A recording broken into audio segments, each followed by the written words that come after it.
ಗುರುಭ್ಯೋ ನಮೋ ಪರಮಗುರುಭ್ಯೋ ನಮಃ. ಹರಿ ಓಂ ಶ್ರೀಮದಾನಂದತೀರ್ಥ ಭಗವತ್ಪಾದಾಚಾರ್ಯ ಗುರುಭ್ಯೋ ನಮಃ. ಹರಿ ಓಂ ಶ್ರೀಮದ್ವಾಯು ಹನುಮದ್ಭೀಮ ಮಧ್ವಾಂತರ್ಗತ ರಾಮಕೃಷ್ಣ ವೇದವ್ಯಾಸಾತ್ಮಕ ಶ್ರೀಲಕ್ಷ್ಮೀ ಹಯಗ್ರೀವಾಯ ನಮಃ. ಹರಿ ಓಂ. ಸುಮತಿಭಿರನುಮೇಯಂ ಶುಭ್ರಕಾಯಂ ಸಖಾಯಂ ಸುಖಮಯಮನಪಾಯಂ ಮುಕ್ತ್ಯೋಪಾಯಂ ವಿಮಾಯಂ ನೃಹಯಮಹಮಮೇಯಂ ಧ್ಯೇಯಮಾಮ್ನಾಯ ಗೇಯಂ ಸದಯಮಸದಜೇಯಂ ಶ್ರೀಸಹಾಯಂ ಭಜೇಯಂ ಆಪಾದಮೌಳಿಪರ್ಯಂತಂ ಗುರುಣಾಂ ಆಕೃತಿಂ ಸ್ಮರೇತ್ ತೇನ ವಿಘ್ನಾಃ ಪ್ರಣಶ್ಯಂತಿ ಸಿದ್ಧ್ಯಂತಿ ಚ ಮನೋರಥಾಃ. ದುರ್ವಾದಿಧ್ವಾಂತರವಯೇ ವೈಷ್ಣವೇಂದೀವರೇಂದವೇ ಶ್ರೀರಾಘವೇಂದ್ರ ಗುರವೇ ನಮೋ ಅತ್ಯಂತದಯಾಲವೇ. ಶ್ರೀ ಗುರುಭ್ಯೋ ನಮಃ. ಹರಿ ಓಂ. ಉನ್ಮೀಲನ್ನೀಲನೀರೇರುವ ನಿವಹಮಾಃ ಪುಷ್ಟಿಮುಷ್ಟಿಂಧಯಶ್ರೀ ಶ್ರೀಭೂ ದುರ್ಗಾದೃಗಂ ತಪ್ರಚಯ ಪರಿಚಯೋದಾರಕಿರ್ಮೀರಭಾವಃ ಸ್ವೈರಕ್ಷೀರೋದನಿರ್ಯಚ್ಯ ಶಿರುಚಿನಿಚಯಾ ಖರುವಗರ್ವಾಪನೋದಿ ಪಾತು ಶ್ರೀನೇತುರಸ್ಮಾನ್ ಸಪದಿ ಬುಧಜನತ್ರಾಣದಕ್ಷಃ ಕಟಾಕ್ಷಃ. ವಾದೀಂದ್ರ ತೀರ್ಥರು ರಾಯರ ಗ್ರಂಥಗಳನ್ನೆಲ್ಲ ಇದರಲ್ಲಿ ವರ್ಣನೆ ಮಾಡುತ್ತಾರೆ.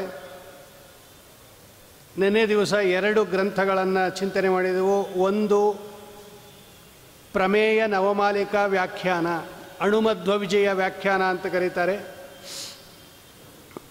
ಇನ್ನೊಂದು ಜಯತೀರ್ಥರು ಬರೆದಿರತಕ್ಕಂತಹ ವಾದಾವಲಿ, ನಾರಾಯಣ ಪಂಡಿತಾಚಾರ್ಯರು ಬರೆದಿರ್ತಕ್ಕಂಥ ಅಣುಮಧ್ವ ವಿಜಯಕ್ಕೆ ರಾಯರು ಒಂದು ವ್ಯಾಖ್ಯಾನ ಬರೆದಿದ್ದಾರೆ ಗುರುಗಳು. ಜಯತೀರ್ಥರು ಬರೆದಿರ್ತಕ್ಕಂತಹ ವಾದಾವಲಿಗೆ ಒಂದು ವ್ಯಾಖ್ಯಾನ ಬರೆದಿದ್ದಾರೆ. ವಾದಾವಲಿ ಟಿಪ್ಪಣಿ ಅಂತಲೇ ಕರೀತಾರೆ ಅದಕ್ಕೆ. ಅದೆರಡನ್ನು ನಿನ್ನೆ ಚಿಂತನೆ ಮಾಡಿದೆವು. ಆಮೇಲೆ ರಾಘವೇಂದ್ರ ಸ್ವಾಮಿಗಳ ಇನ್ನೊಂದು ಗ್ರಂಥ ಚಂದ್ರಿಕಾ ಪ್ರಕಾಶ,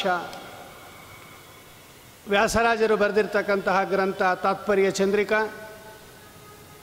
ಆ ತಾತ್ಪರ್ಯ ಚಂದ್ರಿಕಾಕ್ಕೆ ರಾಘವೇಂದ್ರ ಸ್ವಾಮಿಗಳು ಪ್ರಕಾಶ ಅಂತ ಒಂದು ಗ್ರಂಥ ಬರೆದಿದ್ದಾರೆ, ಟಿಪ್ಪಣಿ ಅದು. ಆ ಚಂದ್ರಿಕಾ ಪ್ರಕಾಶ ಅನ್ನತಕ್ಕಂತಹ ಗ್ರಂಥವನ್ನು ಸ್ತೋತ್ರ ಮಾಡ್ತಾರೆ ವಾದೀಂದ್ರ ತೀರ್ಥರು. ವಂದಾರು ಪ್ರಾಣಿಚೇತಃ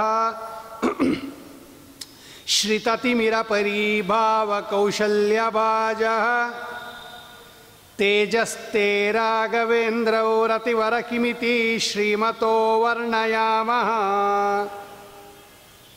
ಏನೈಷಾ ಚಂದ್ರಿಕಾಪಿ ತ್ರಿಭುವನ ವಿಶದಾ ಸತ್ಪದೋದಂತಿತಶ್ರೀ ಲೇವೇ ಸರ್ವಜ್ಞಮೌಲಿ ಪ್ರಕಟಿತ ವಿಭವಾ ತ್ವತ್ತ ಏವ ಪ್ರಕಾಶಂ. ನಿನ್ನೆ ನೋಡಿದ್ವಿ ನಾವು ರಾಯರ ಜ್ಞಾನ ಸಂಪತ್ತು ಹೇಗಿದೆ, ಆ ಜ್ಞಾನದಿಂದ ಉಂಟಾಗಿರ್ತಕ್ಕಂತಹ ಬ್ರಹ್ಮವರ್ಚಸ್ಸು ರಾಯರ ಮುಖದಲ್ಲಿ ಹೇಗಿದೆ ಅಂತ ನಿನ್ನೆ ವರ್ಣನೆ ಮಾಡಿದ್ರು. ವಾದೀಂದ್ರ ತೀರ್ಥರು ಹೇಳ್ತಾರೆ, ಯಾರು ನಿಮಗೆ ಭಕ್ತಿಯಿಂದ ನಮಸ್ಕಾರ ಮಾಡ್ತಾರೋ ಒಂದಾರು ಪ್ರಾಣಿಚೇತಃ, ನಿಮ್ಮ ಪದಾರವಿಂದಗಳಿಗೆ ಭಕ್ತಿಯಿಂದ ನಮಸ್ಕಾರ ಮಾಡತಕ್ಕಂತಹ ನಿಮ್ಮ ಭಕ್ತರೇನಿದ್ದಾರೆ ಅವರ ಮನಸ್ಸಿನಲ್ಲಿ ಇರತಕ್ಕಂತಹ ತಿಮಿರ ಪರಿಭಾವ ಕೌಶಲ್ಯ ಭಾಜಃ. ತಿಮಿರ ಅಂದರೆ ಸಂಸ್ಕೃತದಲ್ಲಿ ಅಜ್ಞಾನ, ಅಂಧಕಾರ ಅಂತ ಅರ್ಥ. ಆ ಅಜ್ಞಾನ ಅನ್ನತಕ್ಕಂಥದ್ದನ್ನು ನಿರಾಕರಣೆ ಮಾಡೋದರಲ್ಲಿ ಬಹಳ ಕುಶಲರು ನೀವು. ಬರೀ ನೀವು ಮಾತ್ರ ಜ್ಞಾನವನ್ನು ಇಟ್ಕೊಂಡಿಲ್ಲ, ನಮ್ಮ ಅಜ್ಞಾನವನ್ನು ಪರಿಹಾರ ಮಾಡಿ ಜ್ಞಾನ ಕೊಡೋ ಸಾಮರ್ಥ್ಯ ಇದೆ. ಈಗ ಬೆಳಕು ಕತ್ತಲೆಯಲ್ಲಿರ್ತಕ್ಕಂತಹ ಪದಾರ್ಥವನ್ನು ತೋರಿಸುತ್ತೆ, ತನ್ನನ್ನೂ ತೋರಿಸುತ್ತೆ. ಈಗ ಟ್ಯೂಬ್ಲೈಟ್ ಎಲ್ಲಿದೆ ಅಂತಲೂ ಗೊತ್ತಾಗುತ್ತೆ, ಆ ಬೆಳಕಿನಿಂದ ಇಲ್ಲೇನಿದೆ ಅಂತಲೂ ಗೊತ್ತಾಗುತ್ತೆ. ಹಾಗೆ ರಾಘವೇಂದ್ರ ಸ್ವಾಮಿಗಳಲ್ಲಿರ್ತಕ್ಕಂತಹ ಜ್ಞಾನ ಬರೀ ಅವರ ಪಾಂಡಿತ್ಯವನ್ನು ಮಾತ್ರ ತೋರಿಸಲ್ಲ, ನಮ್ಮ ಅಜ್ಞಾನವನ್ನು ಪರಿಹಾರ ಮಾಡುತ್ತೆ. ಅದು ಆ ನಿಮ್ಮ ಪ್ರಕಾಶ ಅರ್ಥಾತ್ ಜ್ಞಾನ. ಸಂಸ್ಕೃತದಲ್ಲಿ ಪ್ರಕಾಶ ಅಂದರೆ ಬೆಳಕು ಅಂತ ಒಂದರ್ಥ, ಜ್ಞಾನ ಅಂತ ಒಂದರ್ಥ. ಪ್ರಕಾಶ ಅಂದಾಗ ಬೆಳಕು ಅಂತ ಇಟ್ಕೊಂಡಾಗ ಬೆಳಕು ಇನ್ನೊಂದು ಪದಾರ್ಥವನ್ನು ತೋರಿಸುತ್ತೆ. ಈಗ ರೂಮ್ಗೆ ಹೋದ ತಕ್ಷಣ ನಾವು ಸ್ವಿಚ್ ಹಾಕ್ಕೋತೀವಿ, ಬೆಳಕು ಬರುತ್ತೆ, ಲೈಟ್, ಅಲ್ಲಿರೋ ಕತ್ಲೆ ಎಲ್ಲ ಹೊಟ್ಟೋಗುತ್ತೆ. ಹಾಗೆ ರಾಘವೇಂದ್ರ ಸ್ವಾಮಿಗಳ ಮುಖದಲ್ಲಿರ್ತಕ್ಕಂತಹ ಜ್ಞಾನ ಅನ್ನತಕ್ಕಂತಹ ಬೆಳಕು ಅವರಿಗೆ ಭಕ್ತಿಯಿಂದ ನಮಸ್ಕಾರ ಮಾಡತಕ್ಕಂತಹ ಭಕ್ತರ ಮನಸ್ಸಿನಲ್ಲಿ ಇರ್ತಕ್ಕಂಥ ಅಜ್ಞಾನ ಅನ್ನತಕ್ಕಂಥ ಕತ್ತಲೆಯನ್ನು ತೆಗೆಯುತ್ತೆ. ಎಷ್ಟು ಸಾಮರ್ಥ್ಯ ಇದೆ ಅಂದರೆ ನಿಮಗೆ ಹೇಳ್ತೀನಿ ಕೇಳಿ ಅಂತಾರವರು ವಾದಿರಾಜರು.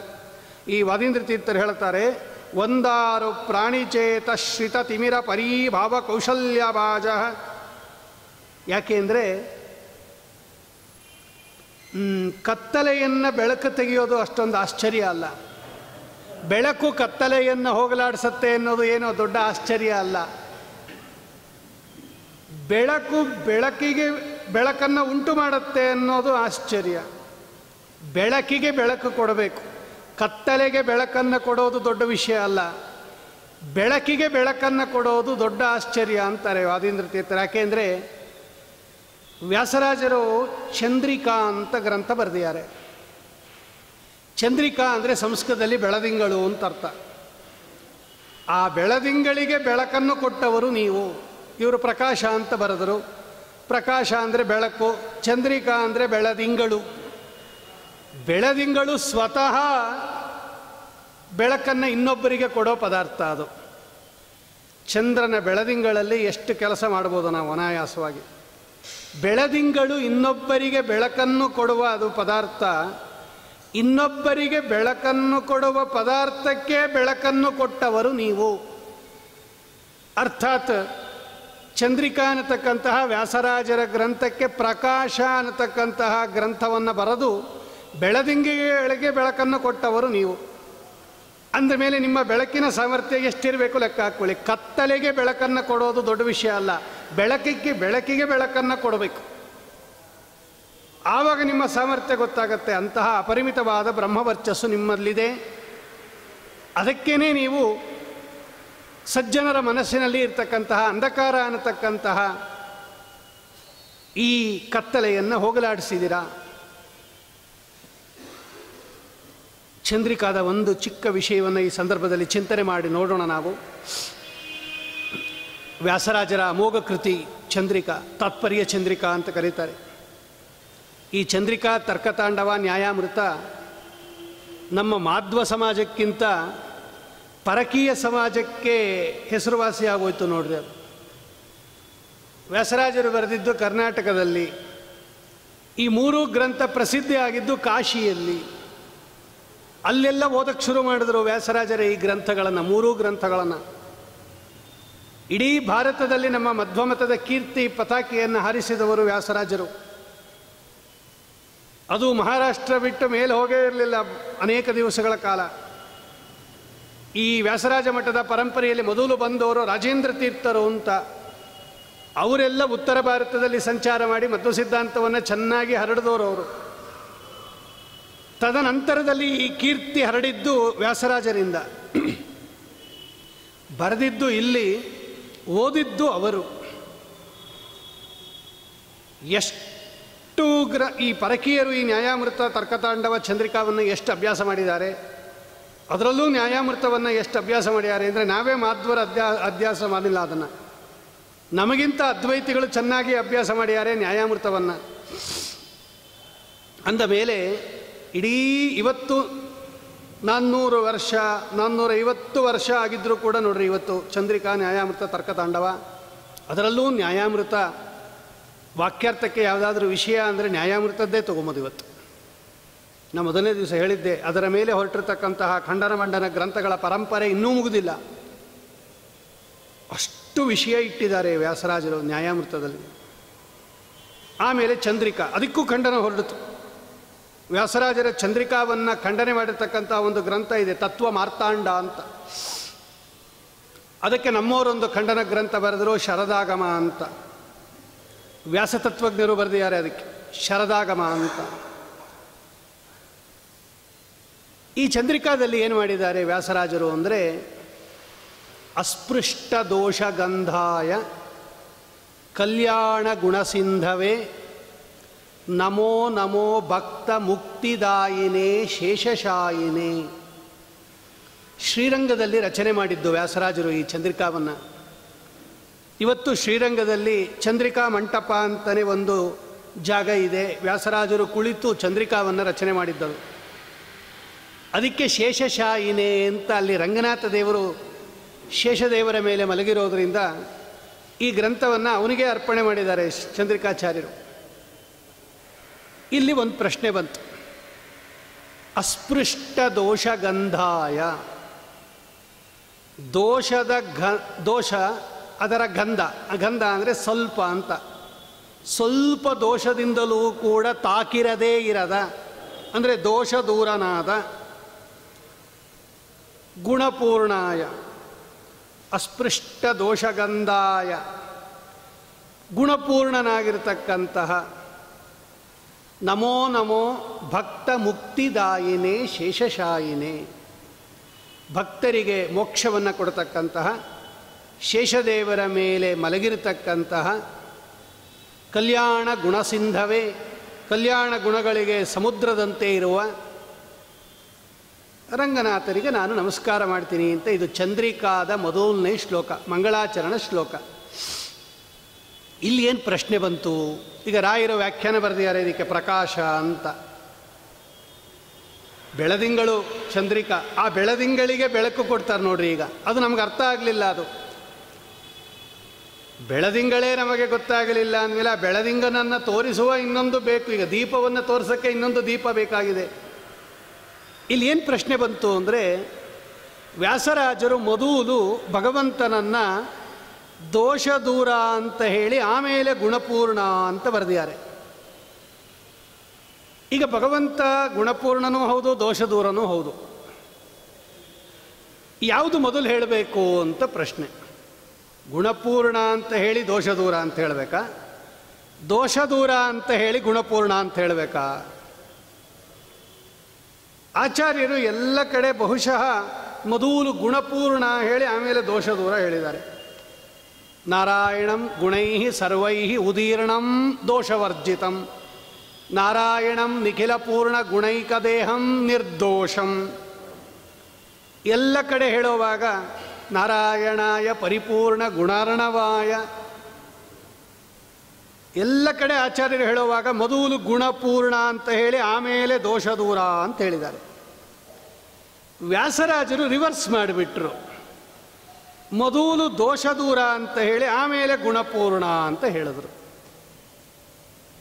ಯಾವುದು ಹೇಳಿದ್ರು ಏನು ತಪ್ಪಲ್ಲ, ಎರಡೂ ಗುಣಗಳೇ. ಅದು ದೋಷ ಇಲ್ಲ ಅನ್ನೋದು ಒಂದು ಗುಣ, ಗುಣದಿಂದ ತುಂಬಿದಾನೆ ಅನ್ನೋದು ಒಂದು ಗುಣ. ಇದು ಫಸ್ಟ್ ಹೇಳಿದ್ರೇನೋ ಅದು ಫಸ್ಟ್ ಹೇಳಿದ್ರೇನೋ ಅದೇನು ದೊಡ್ಡ ವಿಷಯ ಅಲ್ಲ. ಆದರೆ ಆಚಾರ್ಯರು ಹಾಗೆ ಹೇಳಿರುವಾಗ ವ್ಯಾಸರಾಜರು ಯಾಕೆ ರಿವರ್ಸ್ ಮಾಡಿದ್ರು ಅಂತ ಒಂದು ಪ್ರಶ್ನೆ ಬಂತು. ಈಗ ಕಾರಣ ಇಲ್ಲದೆ ಹಂಗೆ ಬದಲಾಯಿಸಬಾರ್ದು ನಮ್ಮಲ್ಲಿ. ಈಗ ಪ್ರವಚನ ಪ್ರತಿದಿನ ಇಲ್ಲಿ ನಡೀತಾ ಇರುತ್ತೆ. ಯಾವುದೋ ಕಾರಣಕ್ಕೆ ಇವಾಗ ಬೇರೆ ಕಡೆ ಎಲ್ಲೋ ನಡೀತು ಅಂತ ಇಟ್ಕೊಳ್ರಿ. ಇಲ್ಲಿ ಪ್ರವಚನ ಇಲ್ಲ, ನಾಳೆ ಅಲ್ಲಿರುತ್ತೆ ಅಥವಾ ಮಾಡಿ ಮೇಲಿರುತ್ತೆ ಅಂದಾಗ ಅದಕ್ಕೆ ನೀವು ರೀಸನ್ ಕೊಡಬೇಕು. ಯಾಕೆ ಕೆಳಗಡೆ ನಡೀತಾ ಇರ್ತಕ್ಕಂಥ ಪ್ರವಚನ ಇವತ್ತು ಮಾಡಿ ಮೇಲೆ ಶಿಫ್ಟ್ ಆಗಿದೆ? ಏನೂ ಕಾರಣ ಕೊಡದೆ ಶಿಫ್ಟ್ ಮಾಡಬಾರದು. ಇವತ್ತು ಪ್ರವಚನ ಮೇಲ್ಗಡೆ ಶಿಫ್ಟ್ ಆಗಿದೆ ಅಂದರೆ ಇಲ್ಲಿ ಏನೋ ಇನ್ನೊಂದು ಕಾರ್ಯಕ್ರಮ ಇದೆ ಅಥವಾ ಏನೋ ಒಂದು ಅನಾನುಕೂಲ ಇದೆ ಅಂತ ಏನೋ ಒಂದು ಹೇಳಬೇಕು. ನೀವು ಈ ಕಾರಣದಿಂದ ನಾಳೆ ಪ್ರವಚನ ಮಾಡಿ ಮೇಲಿರುತ್ತೆ ಅಂತ ಹೇಳಬೇಕು. ನಮ್ಮಲ್ಲಿ ರೂಲ್ಸ್ ಅದು, ಶಾಸ್ತ್ರದಲ್ಲಿ ಕಾರಣ ಕೊಡದೇನೆ ರೆಗ್ಯುಲರ್ ಆಗಿ ಇರತಕ್ಕಂಥದ್ದನ್ನು ಒಂದನ್ನು ಬದಲಾಯಿಸಬಾರ್ದು ಹಾಗೆ ಅಂತ. ಯದ್ಯಪಿ ಆಚಾರ್ಯರು ಈ ಕ್ರಮ ಅನುಸರಿಸಿದ್ದಾರೆ. ಭಾಗವತ ತಾತ್ಪರ್ಯ ನಿರ್ಣಯದಲ್ಲಿ ಶ್ರೀಮದ್ ಆಚಾರ್ಯರು ಬರೆಯುವಾಗ ಕಡೇ ಮಂಗಳಾಚರಣೆಯಲ್ಲಿ ನಿತ್ಯ ಅದೋಷ ಸ್ವರೂಪಾಯ ಗುಣಪೂರ್ಣಾಯ ವಿಷ್ಣವೇ ಅಂತ ಅವರು ಕೂಡ ಮೊದಲು ದೋಷ ದೂರ ಅಂತೇಳಿ ಆಮೇಲೆ ಗುಣಪೂರ್ಣ ಅಂತ ಬರೆದಿದ್ದಾರೆ. ಅದರಿಂದ ಇದನ್ನೇ ಮೊದಲು ಹೇಳಬೇಕು ಅಂತ ಏನು ರೂಲ್ಸ್ ಇಲ್ಲ. ಎರಡೂ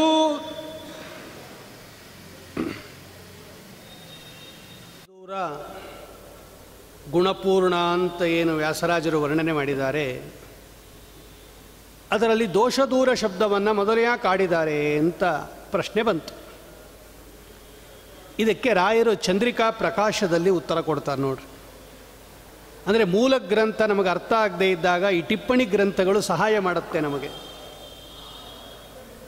ಈಗ ಇದಕ್ಕೆ 3 ಉತ್ತರ ಕೊಡ್ತಾರೆ ರಾಯರು. ಮೊದಲು ದೋಷ ದೂರ ಹಾಕಿ ಆಮೇಲೆ ಗುಣಪೂರ್ಣ ಅಂತ ಯಾಕೆ ಹಾಕಿದ್ದಾರೆ ವ್ಯಾಸರಾಜರು ಅಂದರೆ, ಈಗ ಮೊದಲು ಗುಣಪೂರ್ಣ ಅಂತ ಹೇಳಿದರೆ ಭಗವಂತ ಯಾಕೆ ಗುಣಪೂರ್ಣ ಅಂತ ಕೇಳ್ತೀರಾ ನೀವು? ಸಾಮಾನ್ಯ ಅದು. ಈಗ ಭಗವಂತ ಗುಣಗಳಿಂದ ಪೂರ್ಣನಾಗಿದ್ದಾನೆ, ಸಕಲ ಗುಣ ಪರಿಪೂರ್ಣ ಅಂತ ಹೇಳಿದಾಗ ಸಕಲ ಗುಣ ಪರಿಪೂರ್ಣನಾಗಿರ್ತಕ್ಕಂತಹ ವಸ್ತು ಜಗತ್ತಿನಲ್ಲಿ ನಾವು ನೋಡಿಲ್ಲ. ಎಲ್ಲ ಗುಣಗಳೂ ಇರಬೇಕು, ಅಂತಹ ವಸ್ತು ಇಲ್ಲವೇ ಇಲ್ಲ ಜಗತ್ತಿನಲ್ಲಿ. ಆವಾಗ ನಾವೇನು ಮಾಡ್ತೀವಿ? ನಾವು ನೋಡಿಲ್ಲದೆ ಇದ್ದರೆ ಅದನ್ನು ನಂಬೋದಿಲ್ಲ. ನಾವು ನೋಡಿಲ್ಲದೆ ಇದ್ದರೆ ಒಪ್ಕೊಂಬೋದಿಲ್ಲ. ಹೇಳಿದ್ದು ನೋಡಿಲ್ಲದೆ ಇರೋದು ಹೇಳಿದ್ರೆ ಒಪ್ಕೊಂಬೋದಿಲ್ಲ ತಕ್ಷಣ ನಾವು. ಇದಕ್ಕೆ ಶಾಸ್ತ್ರದಲ್ಲಿ ಅಸಂಭಾವನಾ ಅಂತ ಕರೀತಾರೆ. ಒಂದು ದೋಷ ಇಲ್ಲ ಹಂಗೊಂದು ವಸ್ತು ಇರಕ್ಕೆ ಸಾಧ್ಯ ಇಲ್ಲ, ಎಲ್ಲ ಗುಣಗಳಿಂದ ಕೂಡಿರಬೇಕು ಅಂತ ವಸ್ತು ಇರಕ್ಕೆ ಸಾಧ್ಯ ಇಲ್ಲ ಅಂತ ಹೇಳಿಬಿಡ್ತೀವಿ. ಅದಕ್ಕೇ ಭಗವಂತ ಯಾಕೆ ಗುಣಪೂರ್ಣನಾಗಿರಬೇಕು ಅಂತ ಪ್ರಶ್ನೆ ಬಂದಾಗ ಅದಕ್ಕೆ ವ್ಯಾಸರಾಜರು ಮೊದಲು ದೋಷ ದೂರ ಅಂತ ಇಟ್ಟು ಆಮೇಲೆ ಗುಣಪೂರ್ಣ ಅಂತ ಹೇಳಿದ್ದಾರೆ. ದೋಷ ದೂರ ಆಗಿರೋದ್ರಿಂದ ಭಗವಂತ ಗುಣಪೂರ್ಣ. ಹೀಗೆ ಭಗವಂತ ಯಾಕೆ ಗುಣಪೂರ್ಣ ಅಂದರೆ ಅವನು ದೋಷ ದೂರ. ನಾವು ಯಾಕೆ ಗುಣಪೂರ್ಣರಲ್ಲ ಅಂದರೆ ನಮ್ಮಲ್ಲಿ ದೋಷ ಇದೆ, ಅವನು ದೋಷರಹಿತ, ಆದ್ದರಿಂದ ಗುಣಪೂರ್ಣ. ನಾವು ಯಾಕೆ ಗುಣಪೂರ್ಣರಲ್ಲ ಅಂದರೆ ನಮ್ಮಲ್ಲಿ ದೋಷ ಇದೆ. ಈಗ 100ಕ್ಕೆ 100 ಮಾರ್ಕ್ಸ್ ಬಂದಿದೆ ಅಂದರೆ ಮ್ಯಾಥಮೆಟಿಕ್ಸಲ್ಲಿ ನಮ್ಮ ಹುಡುಗಂಗೆ 100ಕ್ಕೆ 100 ಮಾರ್ಕ್ಸು ಅಂದಾಗ ಎಷ್ಟು ಲೆಕ್ಕ ತಪ್ಪಾಗಿದೆ ಅಂತ ಕೇಳಬಾರ್ದು. 100ಕ್ಕೆ 100 ಬಂದಿದೆ ಅಂದರೆ ಯಾವ ಲೆಕ್ಕ ತಪ್ಪಾಗಿಲ್ಲದೆ ಇರೋದ್ರಿಂದಲೇ ಅವನಿಗೆ 100ಕ್ಕೆ 100 ಬಂದಿರೋದು. ಒಂದು ಯಾವುದಾದ್ರೂ ಲೆಕ್ಕ ತಪ್ಪಾಗಿದ್ದಿದ್ರೆ ಅವನಿಗೆ 100ಕ್ಕೆ ಔಟ್ ಆಫ್ ಔಟ್ ಬರ್ತಾ ಇರಲಿಲ್ಲ. ನಮ್ಮ ಹುಡುಗಂಗೆ ಮ್ಯಾಥಮೆಟಿಕ್ಸಲ್ಲಿ ಔಟ್ ಆಫ್ ಔಟ್ ಬಂದಿದೆ ಅಂತ ತಾಯಿ ಹೇಳಿದಾಗ ನಿಮ್ಮ ಹುಡುಗ ಎಷ್ಟು ಲೆಕ್ಕ ತಪ್ಪು ಮಾಡಿದ್ದಾನೆ ಅಂತ ಯಾರೂ ಕೇಳಲ್ಲ. ಯಾಕೆಂದರೆ ಯಾವುದಾದ್ರೂ ಲೆಕ್ಕ ತಪ್ಪಾಗಿದ್ದರೆ 100ಕ್ಕೆ 100 ಬರ್ತಾ ಇರಲಿಲ್ಲ. ಹಾಗೆ ಗುಣಪೂರ್ಣ ಅಂದರೆ ಔಟ್ ಆಫ್ ಔಟ್ ಅಂತ ಅರ್ಥ. ಭಗವಂತ ಔಟ್ ಆಫ್ ಔಟ್ ಅಂದಾಗ ಯಾವ ಲೆಕ್ಕ ತಪ್ಪಾಗಿದೆ ಅಂತ ಕೇಳಬಾರ್ದು. ಅವನಲ್ಲಿ ಏನೂ ದೋಷ ಇಲ್ಲದೆ ಇರೋದ್ರಿಂದಲೇ ಅವನು ಗುಣಪೂರ್ಣ. ಒಂದೇನಾದರೂ ದೋಷ ಇದ್ದಿದ್ರೆ ಅವನು ಗುಣಪೂರ್ಣ ಆಗ್ತಾ ಇರಲಿಲ್ಲ. ಅದಕ್ಕೆ ಈ ಸಂಸ್ಕೃತದಲ್ಲಿ ಇದಕ್ಕೆ ಕಾರ್ಯಕಾರಣ ಭಾವ ಅಂತ ಕರೀತಾರೆ. ಯಾಕೆ ಭಗವಂತ ಗುಣಪೂರ್ಣ ಅಂದರೆ ಅದಕ್ಕೆ ರೀಸನ್, ಅದು ಕಾರಣ ಅಂದರೆ ರೀಸನ್ನು. ಇದು ದೋಷ ದೂರನಾಗಿರೋದರಿಂದ ಭಗವಂತ ಗುಣಪೂರ್ಣ, ಅದನ್ನು ತೋರಿಸ್ತಾ ಇದ್ದಾರೆ ವ್ಯಾಸರಾಜರು. ಇದಕ್ಕೆ ಕಾರ್ಯಕಾರಣ ಭಾವ ಇದೆ. ನಾರಾಯಣ ಗುಣಪೂರ್ಣನಾಗಿದ್ದಾನೆ ದೋಷ ದೂರನಾಗಿರುವುದರಿಂದ. ಇದೆರಡಕ್ಕೂ ಕಾರ್ಯಕಾರಣ ಭಾವ ಇದೆ ಅಂತ ತೋರ್ಸಕ್ಕೇನೆ ಮೊದಲು ದೋಷ ದೂರ ಅಂತ ಹಾಕಿ ಆಮೇಲೆ ಗುಣಪೂರ್ಣ ಅಂತ ಹಾಕಿರೋದು. ರಾಯರು ಮೊದಲು ಉತ್ತರ ಕೊಟ್ಟರು. ಅಂದರೆ ಕಾರಣ ಮೊದಲಿರುತ್ತೆ, ಕಾರ್ಯ ಆಮೇಲೆ ಆಗತ್ತೆ ಅಂತ ಲೆಕ್ಕ ನಮ್ಮಲ್ಲಿ. ಈಗ ಅನ್ನ ಕಾರ್ಯ, ಅನ್ನ ಆಗಬೇಕಾದ್ರೆ ಅಕ್ಕಿ ಬೇಕು, ಅಕ್ಕಿ ಮೊದಲಿರುತ್ತೆ ಆಮೇಲೆ ಅನ್ನ ಬರೋದು. ನೋಡ್ರಿ, ಕಾರಣ ಮೊದಲಿರುತ್ತೆ ಆಮೇಲೆ ಕಾರ್ಯ ಬರುತ್ತೆ, ನಿಯಮ ಅದು.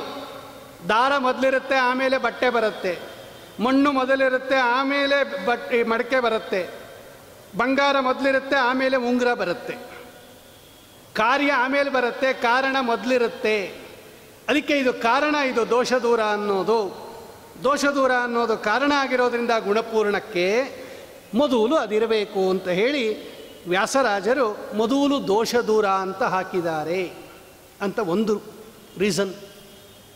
ಇದೆಲ್ಲ ನಾವು ಕೇಳಕ್ಕೆ ಹೋಗಲ್ಲ, ಪರವಾದಿಗಳು ಪ್ರಶ್ನೆ ಮಾಡ್ತಾರೆ, ಬೇರೆಯವರು ಕಾದಿರ್ತಾರೆ. ಹಿಂದಿನ ಕಾಲದಲ್ಲಿ ಯಾವುದಾದ್ರೂ ಒಂದು ಗ್ರಂಥ ಬಂತು ಅಂದರೆ ಅದಕ್ಕೆ ಕ್ರಿಟಿಕಲ್ ಅನಾಲಿಸಿಸ್ ಅಂತ ಕರೀತಾರೆ.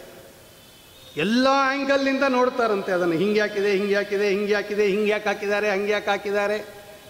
ಏನಾದರೂ ದೋಷ ಹುಡುಕಬೇಕು ಅಂತಲೇ ಹುಡುಕೋದಕ್ಕೂ ಹುಡುಕಿದಾಗ ದೋಷ ಸಿಗೋದಕ್ಕೂ ವ್ಯತ್ಯಾಸ ಇದೆ.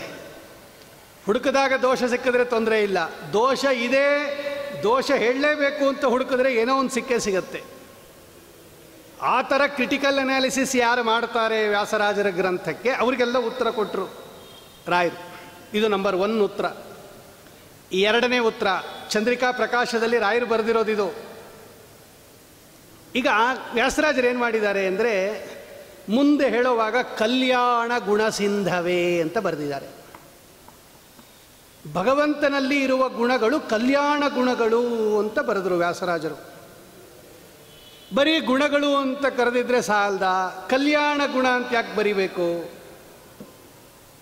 ಗುಣಗಳು ಅಂದರೆ ಅದು ಒಳ್ಳೆಯದು ಅಂತಲೇ ಅರ್ಥ. ಕಲ್ಯಾಣ ಶಬ್ದಕ್ಕೆ ಶುಭ ಅಂತ ಅರ್ಥ. ಗುಣಗಳು ಶುಭನೇ ಆಗಿರುತ್ತೆ, ಅದು ಅಶುಭ ಆದರೆ ಅದು ಗುಣನೇ ಆಗಿರೋದಿಲ್ಲ. ಬರೀ ಗುಣ ಅಂತ ಹೇಳಿದರೆ ಸಾಕು, ಕಲ್ಯಾಣ ಗುಣ ಅಂತ ಯಾಕೆ ಬರೆದರು ವ್ಯಾಸರಾಜರು ಅಂತ ಹೇಳಿದ್ರೆ, ರಾಯರು ಬರೀತಾರೆ, ಗುಣಗಳಲ್ಲಿ ಕಲ್ಯಾಣತ್ವ ಅಂದರೆ ದೋಷ ಇರಬಾರದು ಅಂತ ಅರ್ಥ. ಅಂದರೆ ನಿಕೃಷ್ಟವಾದದ್ದನ್ನು ತೋರಿಸಬಾರ್ದು. ಅದು ಗುಣ ಅಂದರೆ ಒಬ್ಬ ವ್ಯಕ್ತಿಯ ಉತ್ಕರ್ಷತೆಯನ್ನು ತೋರಿಸ್ಬೇಕು. ಯಾಕೆ ವ್ಯಾಸರಾಜರು ಕಲ್ಯಾಣ ಗುಣ ಅಂತ ಬರೆದರು? ಬರೀ ಗುಣ ಅಂತ ಬರೆದಿದ್ರೆ ಸಾಕಾಗಿತ್ತಲ್ವಾ ಅಂದರೆ 2 ಕಾರಣ ರಾಯರು ಕೊಡ್ತಾರೆ. ತಿರ್ಗಾ ಈ ಗುಣ ಅಂದರೆ ನಾವೇನು ತಿಳ್ಕೊಂಬಿಡ್ತೀವಿ ಅಂದರೆ, ಭಗವಂತ ಗುಣಪೂರ್ಣನಾಗಿದ್ದಾನೆ ಅಂದರೆ ಈ ಸತ್ವ ರಜ ತಮ ಅಂತ 3 ಗುಣ ಇದೆ ನೋಡ್ರಿ. ಸತ್ವಗುಣ, ರಜೋಗುಣ, ತಮೋಗುಣ. ಇದು ಪ್ರಕೃತಿಯ ಗುಣಗಳು, ಇದು ಪ್ರಾಕೃತ ಗುಣ ಅಂತ ಕರೀತಾರೆ ಇದಕ್ಕೆ. ನಾವು ಭಗವಂತನಲ್ಲಿ ಗುಣ ಇದೆ ಅಂದರೆ ಈ ಸತ್ವಗುಣ ಇದೆ, ರಜೋಗುಣ ಇದೆ, ತಮೋಗುಣ ಇದೆ ಅಂತ ತಿಳ್ಕೊಂಬಿಡ್ತಾ ಇದ್ವಿ. ಈ ಪ್ರಕೃತಿಯ ಗುಣಗಳು ಭಗವಂತನಲ್ಲಿ ಇಲ್ಲ. ಭಗವಂತ ಅಪ್ರಾಕೃತ ಗುಣದಿಂದ ಕೂಡಿರುವವನು ಅಂತ ತೋರ್ಸಕ್ಕೆ ಕಲ್ಯಾಣ ಗುಣ ಅಂತ ಹಾಕಿದ್ದಾರೆ. ಬರೀ ಗುಣ ಅಂತ ಹಾಕಿದರೆ ನೀವು ತಪ್ಪು ತಿಳ್ಕೊಂಡು ಈ ಗುಣಗಳನ್ನು ಭಗವಂತನಲ್ಲಿ ಇದೆ ಅಂತ ತಿಳ್ಕೊಂಡ್ಬಿಡ್ತಾ ಇದ್ರಿ. ಇವೆಲ್ಲ ಕಲ್ಯಾಣ ಗುಣ ಅಲ್ಲ, ಇದು ಸತ್ವಗುಣ, ರಜೋಗುಣ, ತಮೋಗುಣ. ನಮ್ಮನ್ನು ಬಂಧನ ಮಾಡಿರ್ತಕ್ಕಂಥ ಕೆಟ್ಟ ಗುಣಗಳು ಅವು. ಆ 3 ಬಿಡೋದೇ ಮೋಕ್ಷ ಅಂತ ಇನ್ನೇನಿಲ್ಲ. ಆದ್ದರಿಂದ ಭಗವಂತನಲ್ಲಿರ್ತಕ್ಕಂಥ ಕಲ್ಯಾಣ ಗುಣಗಳು ಯಾಕೆ ಅಂದರೆ ಈ ದೋಷ ಗುಣಗಳಿಲ್ಲ ಅಂತ ತೋರ್ಸಕ್ಕೇನೆ ವ್ಯಾಸರಾಜರು ಮೊದಲು ದೋಷ ಇಲ್ಲ ಅಂತ ಹೇಳಿ, ಆದ್ದರಿಂದಲೇ ಅವನು ಕಲ್ಯಾಣ ಗುಣದಿಂದ ಕೂಡಿದವನು ಅಂತ ಒಂದರ್ಥ. ಅಥವಾ ನೈಯಾಯಿಕರು ಅಂತ ಒಂದು ಮತ ಇದೆ, ನೈಯಾಯಿಕ ಮತ ಅಂತ. ಈ ನೈಯಾಯಿಕ ಮತದಲ್ಲಿ 24 ಗುಣಗಳಲ್ಲಿ ದುಃಖನೂ ಒಂದು ಗುಣ, ದುಃಖನೂ ಒಂದು ಗುಣ ಅಂತ ಬರ್ಕೊಂಬಿಟ್ಟಿದ್ದಾರೆ ಅವರು ತಾರ್ಕಿಕರು. ಈ ತಾರ್ಕಿಕರ ಮತವನ್ನು ನಾವು ಇಟ್ಕೊಂಡಾಗ ಭಗವಂತನಲ್ಲಿ ಎಲ್ಲ ಗುಣಗಳೂ ಇದೆ ಅಂದರೆ ದುಃಖನೂ ಇದೆ ಅಂತ ತೊಗೊಂಡ್ಬಿಡ್ತೀರ ನೀವು. ಅದಕ್ಕೆ ವ್ಯಾಸರಾಜರು ಹೇಳುತ್ತಾರೆ, ದುಃಖ ಅನ್ನೋದು ಒಬ್ಬ ವ್ಯಕ್ತಿಯನ್ನು ಕಡಿಮೆ ಮಾಡುವಂಥದ್ದು, ಉತ್ಕರ್ಷ ಅಲ್ಲ. ಯಾವಾಗಲೂ ಅಳ್ತಾ ಇರ್ತಾನ್ರಿ ಅಂದರೆ ಅದು ಹೆಚ್ಚುಗಾರಿಕೆ ಅಲ್ಲ ನೋಡ್ರಿ. ಯಾವಾಗಲೂ ನಗನಗುತ್ತಾ ಇರ್ತಾನೆ ಅನ್ನೋದು ಹೆಚ್ಚಾಗಾರಿಕೆ. ಎಂಥ ಕಷ್ಟ ಬಂದರೂ ನಗನಗುತ್ತಾ ಇರ್ತಾನೆ ಅನ್ನೋದು ದೊಡ್ಡಸ್ತಿಗೆನೇ ಹೊರತು, ಅಳ್ತಾ ಇರ್ತಾನ್ರಿ ಅಂದರೆ ಅದು ಒಬ್ಬ ವ್ಯಕ್ತಿಯ ಕೆಳಮಟ್ಟವನ್ನು ತೋರಿಸುತ್ತೆ. ಅದಕ್ಕೇನೆ ಕಲ್ಯಾಣ ಗುಣ ಅಂದರೆ ಭಗವಂತ ಉತ್ಕರ್ಷ ಗುಣಗಳಿಂದ ಕೂಡಿದಾನೆ. ನೈಯಾಯಿಕರು ಹೇಳದಂಗೆ ದುಃಖ ಅನ್ನೋ ಗುಣದಿಂದ ಭಗವಂತ ಕೂಡಿಲ್ಲ, ದುಃಖ ಅನ್ನೋದು ಗುಣ ಅಲ್ಲ, ಅದು ಗುಣ ಆಗಿದ್ರೂ ಕೂಡ ಅದು ಕಲ್ಯಾಣ ಗುಣ ಅಲ್ಲ ಅಂತ ತೋರ್ಸೋಕ್ಕೆ ಕಲ್ಯಾಣ ಗುಣ ಶಬ್ದವನ್ನು ಪ್ರಯೋಗ ಮಾಡಿದ್ದಾರೆ ಅಂತ ಇದು 2ನೇ ಉತ್ತರ ರಾಯರು ಕೊಟ್ಟಿರೋದು. ಇನ್ನೂ ಒಂದು ಉತ್ತರ ಕೊಡ್ತಾರೆ. ಈಗ ಮೊದಲು ಎಲ್ಲರಿಗೂ ಬೇಕಾಗಿರೋದೇನು ಅಂದರೆ, ಪ್ರತಿಯೊಬ್ಬ ಮನುಷ್ಯನಿಗೂ 2 ಅಪೇಕ್ಷೆ ಇರುತ್ತಂತ್ರಿ, ಎಲ್ಲರಿಗೂ ಇರುತ್ತಿದು. ಏನು ಅಂದರೆ ಅನಿಷ್ಟ ನಿವೃತ್ತಿ, ಇಷ್ಟ ಪ್ರಾಪ್ತಿ. ಅನಿಷ್ಟ ನಿವೃತ್ತಿ ಅಂದ್ರೇನು? ನಮಗೇನು ಬೇಡವೋ ಅದು ಹೊರಟೋಬೇಕು, ನಮಗೇನು ಬೇಕೋ ಅದು ಬರಬೇಕು. ಇಷ್ಟ ಪ್ರಾಪ್ತಿ, ಅನಿಷ್ಟ ನಿವೃತ್ತಿ. ಅದರಲ್ಲಿ ಮೊದಲು ಯಾವುದು ಅಂದರೆ ಅನಿಷ್ಟ ನಿವೃತ್ತಿ. ಈಗ ಆರೋಗ್ಯ ಕೆಟ್ಟೋಗಿರುತ್ತೆ, ಜ್ವರ ಬಂದುಬಿಟ್ಟಿರುತ್ತೆ. ಆ ಜ್ವರಕ್ಕೆ ತುಂಬ ಖರ್ಚಾಗತ್ತೆ ಅಂತ ಇಟ್ಕೊಳ್ರಿ. 1,000 ರೂಪಾಯಿ ಖರ್ಚಾಗತ್ತೆ ಆ ಜ್ವರ ಹೋಗಬೇಕು ಅಂದರೆ ಔಷಧಿಗೆ. ಈಗ ಒಬ್ಬ ವ್ಯಕ್ತಿಗೆ, ಒಬ್ಬ ಹೆಣ್ಣು ಮಗಳಿಗೆ ಜ್ವರನೂ ಬಂದಿರುತ್ತೆ, ಸೀರೆ ತಗೋಬೇಕು ಅಂತ ಆಸೆ ಇರುತ್ತೆ. ವರಮಹಾಲಕ್ಷ್ಮಿ ಹಬ್ಬಕ್ಕೆ ಸೀರೆ ತಗೋಬೇಕು.